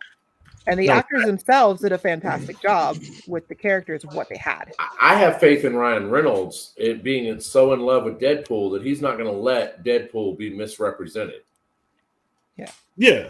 I'm not worried about. What is it, Wolverine Origins or whatever, where his mouth was shown shut and all that. Yeah. I'm not worried about. He did that so that he could have a Deadpool movie later. I'm not worried about Deadpool being done poorly, or I'm not even worried about Wolverine looking bad in this movie in particular. But I just don't want nobody to see Wolverine. It's like, well, maybe we should bring some of these other people back to see how it goes, and then it don't go well, and then it's like. To be fair, Wolverine and Deadpool, I mean, that's been a pair that people have been asking for, like begging for the longest time. I mean, it's but it could have been the new Wolverine. It's something of a pair that has existed in the past. I mean, you've got Deadpool does a lot of team ups. You know what I'm saying? Yeah. Because he's a character that can bounce around and things like that. And he's annoying as shit. He is, and everybody's annoyed by him. So it's only fitting. But wow, Grimes, really? Origins ever? Yeah, Origins is terrible. Origins is terrible, Jeff. Hey, I liked it. I'm sorry. I was gonna move past it, but it's bad. Yeah, I was just like, okay, yeah, that one too. But wow. But I mean, I liked X-Men and X2, but I mean, compared to like Age of Apocalypse and Dark Phoenix, like Origins was the best one of the bunch. Well, First Class. But I'm comparing. I guess to y'all, I'm comparing trash to trash. So is it X-Men Origins Wolverine that you're referring to? Because X-Men Origins Wolverine is a Wolverine movie that has some other known X-Men character or known mutants. Whereas X-Men Origins Wolverine had an intro similar to Watchmen, that the intro was almost better than the movie to me. Okay. Because Watchmen, the intro to Watchmen is amazing. And the intro for Wolverine Origins or whatever was also amazing, where it shows them through the times. Oh, and you see the little bone claws in the boy's hands. Hey, you know what? But like him and them, like fighting in the Civil War, and then it shows them like through different time periods. Like that was very reminiscent of the Watchmen intro. I would say of the different movies. Now, The Wolverine is probably my favorite Wolverine movie. Obviously, that's the one in Japan. Yeah. Yes. Same. After that train that, fight scene, underrated. Yes, that train fight scene, him like actually starting to lose his powers but get him back. All the different times we got to see his powers work and how they, I mean, we've always known how they work, but like just seeing them that way. That's probably, and I think that was probably when Hugh Jackman was probably the most ripped for the role. So it was a really good representation of Wolverine. As far as the X-Men movies, I have some issues, obviously, with some of the things that took place in the movie. We've talked about it time and time again. But Marvin. Right. But First Class as a whole, I think I was probably entertained most by that in terms of the X-Men story, because in a sense they kind of did something different than it's always been. The only other thing they could have done more to the point, like I like that in First Class they have all of the characters who were the original X-Men characters. You know what I'm saying? That was one thing that kind of like I was slightly impressed by that. And that was one of those times where they did not rely. That's the rare time they didn't rely on Wolverine. Now, of course, they had his cameo, but he wasn't the support of the movie. And yes, everybody knows, how do you kill a man whose whole mutant power is to adapt? Yes. That was my main issue with First Class, was that one part. You know, and I mean, there's other things that happen, because in Days of Future Past, Bishop got blown up by a Sentinel. Yeah, shot him with laser beams. He got shot with something that he should have absorbed.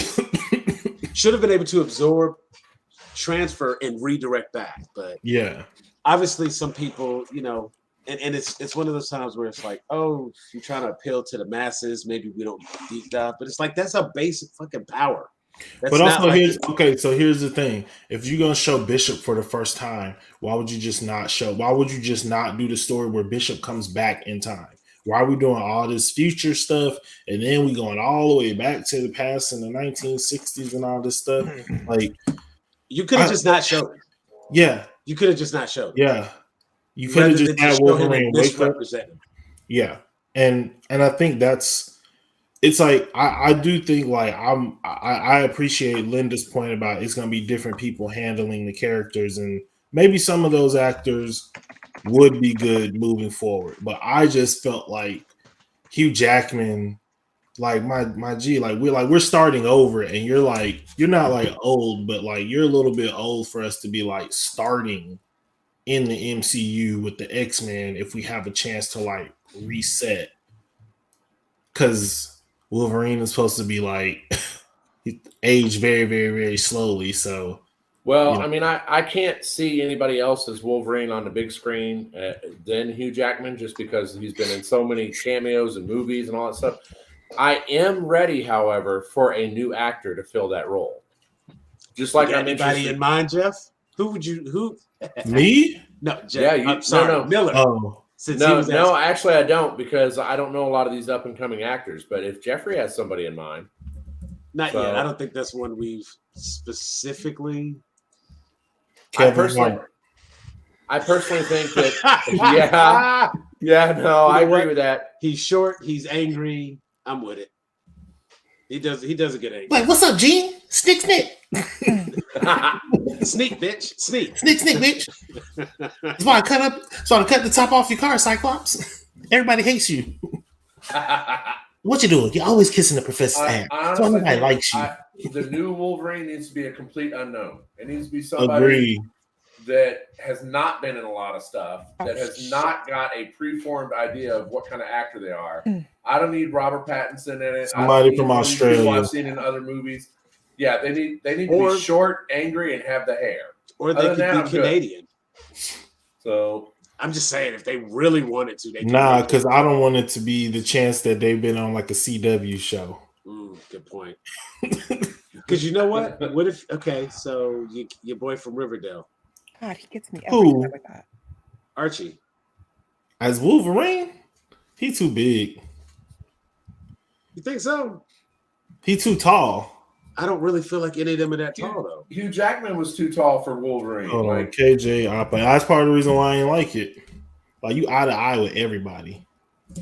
You're supposed to be like 5'1". Yeah, KJ Apa's 5'11". Okay. So it's like, and the only reason that's really a problem is because all the actresses are a lot of actresses are really, really short. And Tom Cruise.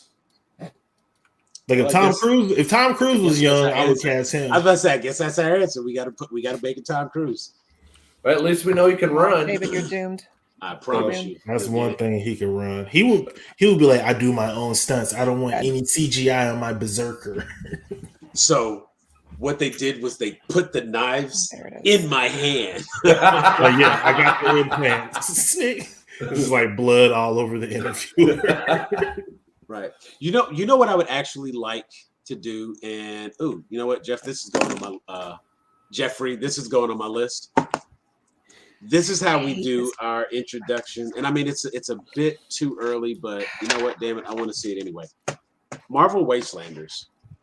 We have Logan, but I want to see there's a whole story, whole comic arc, Marvel Wasteland. So if you take so the series Old Man Logan, we remember from the movie Logan. All the X-Men got killed. And in that, they said that it was Professor Xavier who killed all the X-Men and whatnot. Well, in the comics, initially in Old Man Logan, all of the heroes have died because what they did was they tricked Wolverine. Like, they took control of his mind. They tricked Wolverine. And he slaughtered everybody at the mansion.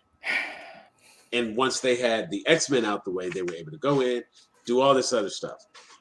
And it became a fantastic series. So Wolverine is like this old man walking around the desert. Hawkeye is there. We find out the Hulk is there. They've got the whole planet like separated into these different territories. Kingpin has a place. Red Skull has a place. Doom has a place. Blah, blah, blah, blah, blah. It is a fantastic comic story. And yes, it was Mysterio.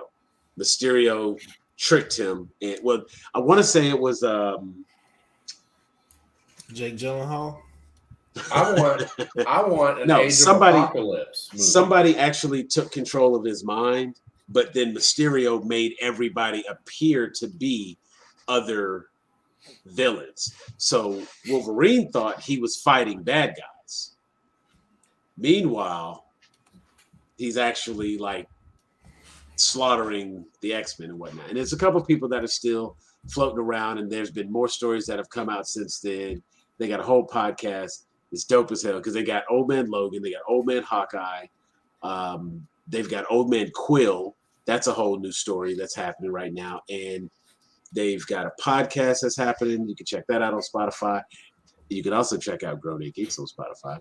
I knew it. But I knew even it. that, always, every time. But yeah, that would be how I would actually want to see it. That's now that I think about it, that's kind of what I want. I'm excited for X-Men 97. Same. I still watch X-Men the animated series. I've even watched X-Men Evolution several times. Even though it's a weird take on the X-Men, it's still a good animated series. I want an Age of Apocalypse. I remember reading those comics. We already got one. When? With Oscar Isaac. He played Apocalypse. Not the same. Not the same. Different story arc. Yeah. You want Age of Apocalypse? Yeah, Age of Apocalypse. Where Cyclops wasn't the movie called Age of Apocalypse? Or am I tripping? No, I think it was just called X-Men Apocalypse. Yeah. I think it was X-Men Apocalypse. Grimes, was it X-Men Apocalypse? Shout out to Grimes hanging out with us tonight. Appreciate it. It was X-Men Apocalypse. Yeah. Sophie Turner is her name. I never know her name. I always have to look it up, and then I always forget it. I always call her the redhead. Sophie Turner from what was that movie? The movie I told you about with Haley Steinfeld. High. I'm about to look it up. It's in my queue. I actually have I'm 9 minutes into Brandon Barely Perry Lethal. Flavor. Barely Lethal. So I have to watch, but I see now that this is a whole series, and this first episode is going to be right at an hour. So, I got to find free time to watch that, and since I got to finish up Cyber Runners and Free time. I've heard of that. So. Free time. I mean, if you find it, discover it, or get more details on it, let me know. I only have free time. Not even the same story. Which part was not even the same story? The Age of Apocalypse thing. Oh yeah. Okay. My bad, player. No. I was like, no, yeah, but we got that. But I mean, you know what? Even so, having Apocalypse, like we got to introduce him before we jump right to, as Jeffrey would say, they have not earned Age of Apocalypse. We haven't. We don't have Magneto. We don't. I agree. I mean, and I'll be real. Well, no, I'll save that. I'll save that for another program. Yeah, I'll save that for a show in development. You know what? I'm gonna write you. I got my notepad out today, bro. I sent my list. I saw your list. I'm making my list. That's why I had to add what I just mentioned to my list because, like, oh, there we go. But I do like adding like. David, how do I get this Doom removed? Specific stuff, but yeah, I think on the Deadpool thing, I think I just was like, I would have been more excited if it was like Wolverine, and then they were showing us who the new Wolverine is going to be in the Deadpool movie, and then using that to like link. I can see that. But I agree. That's just because I'm tired. I don't like when people say they're gonna retire and then don't. Like Jay-Z got on my nerves with that. We call that pulling a Brady. Yeah, Tom don't even start it on Brady. I hate it. I had reasons to hate him before that, but Deflategate. But not hate, but like sports hate. Man has retired 17 times so far. Diet hate. So hate light. hate zero. Just 1 calorie. Hate zero. God damn. The biggest, I think, for just the most Deadpool way. Like, of course, there's been memes and whatnot, and a lot of little jokes have been out there. And one of the ones I saw was like, they should take bringing the X-Men into the MCU should simply be Deadpool dragging and dropping a folder on the computer and then just saying, there, it's done. No, that's it. Because it'd be a whole fourth wall break, and it's just like, oh, they've always been here.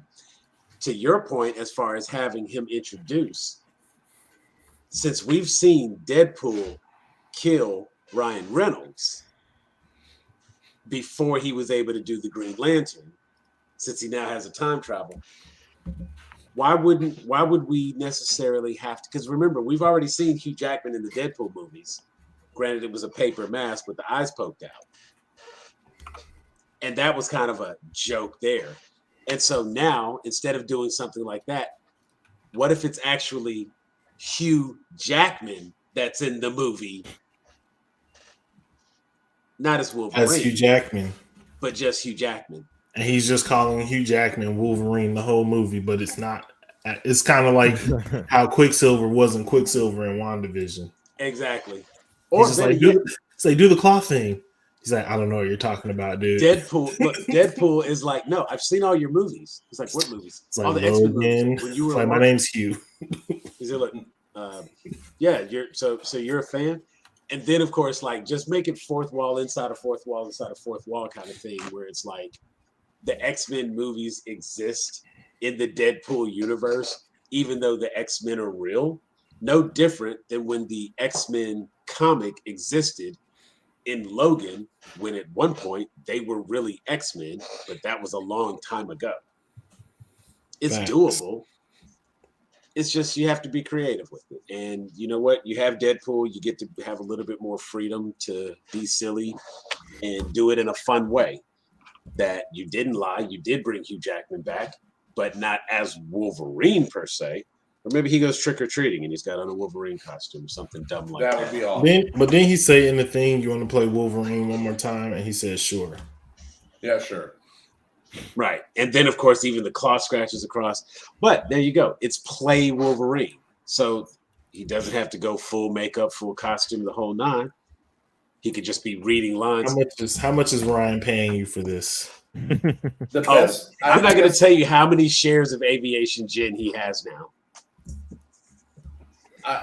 Another good take on it would to have some new actor play Wolverine and have Hugh Jackman's voice in the Deadpool movie, and have it be badly dubbed, to where you could tell it's not the original actor saying. Like, or have them jump into Les Mis. I was about to say, I would love if they did some sort of just like a little like tongue-in-cheek reference to his musical theater background in general. Yeah. Like have him start to break out into song and Deadpool be like, no. Wait. No. Don't do that. We don't do that.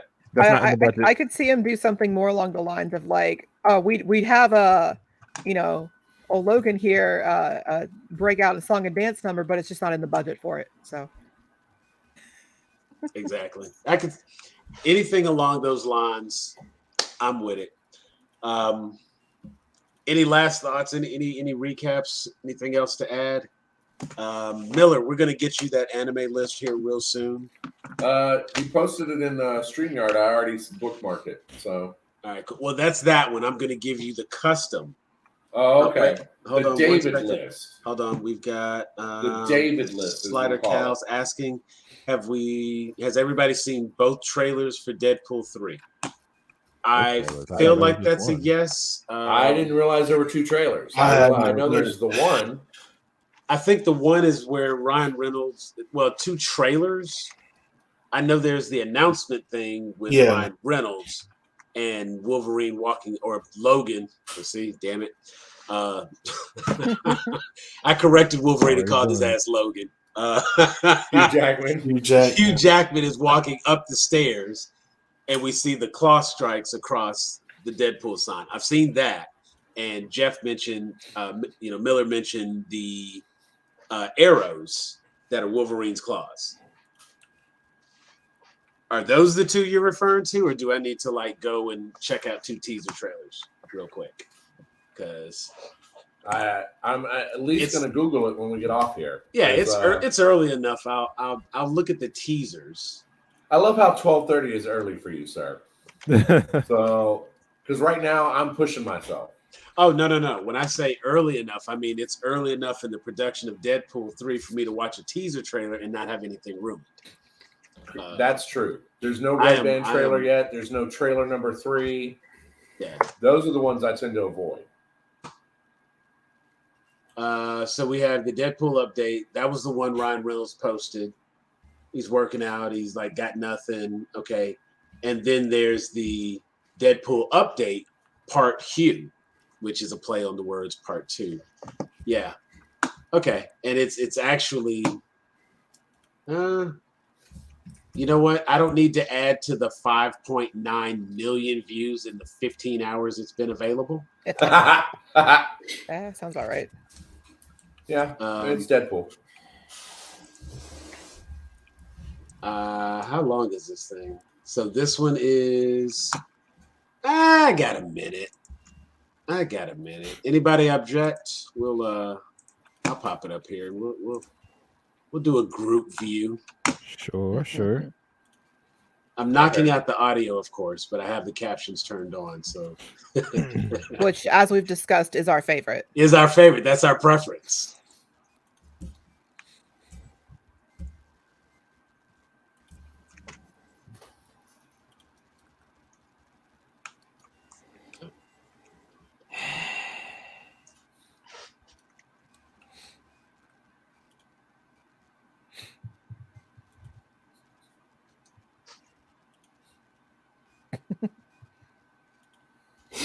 They should have got Michael Pena. Yes. I would watch a Michael Pena character and a Deadpool TV show though. Yeah. If they, you know what? I just need any kind of recap from him. Works for me. Bruh, so when Ant-Man 2... I love that the captions are just question marks. Great captions. So go back and check out this audio. Yeah. Like I will say, yeah, this is funny for a minute. When Ant-Man 2 was coming out, there's this, I don't know, maybe they released it, but there was like this little teaser thing like this that like Marvel was showing people when we were going to like see new style guys, and they were telling us about the new movies and stuff so we could make the product. And there was one for Ant-Man 2 where basically it's like Michael Pena explaining the entire like MCU up until that point, and then you like cut out and it's like Michelle Pfeiffer, and that's how you know like that's how they were like announcing to people that she had been cast in that role. I like kind of mentioned it, but then I couldn't like talk about it at the time because like Michelle Pfeiffer hadn't been like publicly announced. But if that's on the internet, it's actually like really, really good. Michael Pena recaps through Ant-Man and the Wasp. I had to look for that. That's what I was saying, Slider Cow. That was actually really funny audio. Another promo that came out, him and Hugh Jackman describing how they would do the movie Wolverine. That. Slider Cow says he's definitely playing Wolverine. Okay, look, it does appear that that's what's happening because they were definitely stabbing one another, and they could both survive that, so that would be interesting. And yes, I agree. The audio was kind of funny. They are on 4 episodes of Andor, and I have not seen 1 episode yet. Well, that's been our show. This has been, I'm not even trying to do that right now. This has been Weigh In Wednesdays. I want to thank everybody who tuned in. I want to thank all of our guests who were here tonight. Got both the Jeffs on here. Linda, missed you, babe. Glad that you were able to be here with us and talk anime. It was a fun time. Were you doing well in Final Fantasy 14 tonight? Was things going well? We're just doing roulettes. It's been touch and go. It's the dungeons have been a struggle with the teammates that we've been partnered with. Blueberries not pulling their weight. Yeah, we keep getting. Are they blueberries on that one as well? Keep getting sprouts. Is it like blue team members on the map and that kind of thing? I mean they're all blue, but like We call the newbies sprouts because they have Sprouts. like a little. They have a little plant, little baby sprout next to their name. Gotcha. When I was doing all my raids in Destiny, anybody who wasn't a member of your party but hopped in to do the raid, their icon would be blue, and they were blueberries. So that's why everyone's icons are blue if you're on a team. Gotcha. With us. So yeah. So David is leveling Astrologian, right, David? Yes. Astrologian. And I'm leveling Summoner. So what's your sign, David? What's your character sign? Character sign is stop. Works for me. All right. Hey, I want to thank the two of you for being on. David, thank you for bringing us your anime knowledge. We got a great top 5. I got some great clips that will be edited and cut out and made available at some point later. You can find this audio on Spotify, Google Podcasts, Apple Podcasts, wherever you get your podcasts. You can find us at Anchor FM. And don't forget to like and subscribe. Hit the QR code in the corner so you can find out every time we go live. Look for us every Wednesday. I will say most Wednesdays, about 9. We thank you all for being here. Thank you for being a part. We've enjoyed it. Hope you enjoyed it as well. We are out of here. Peace.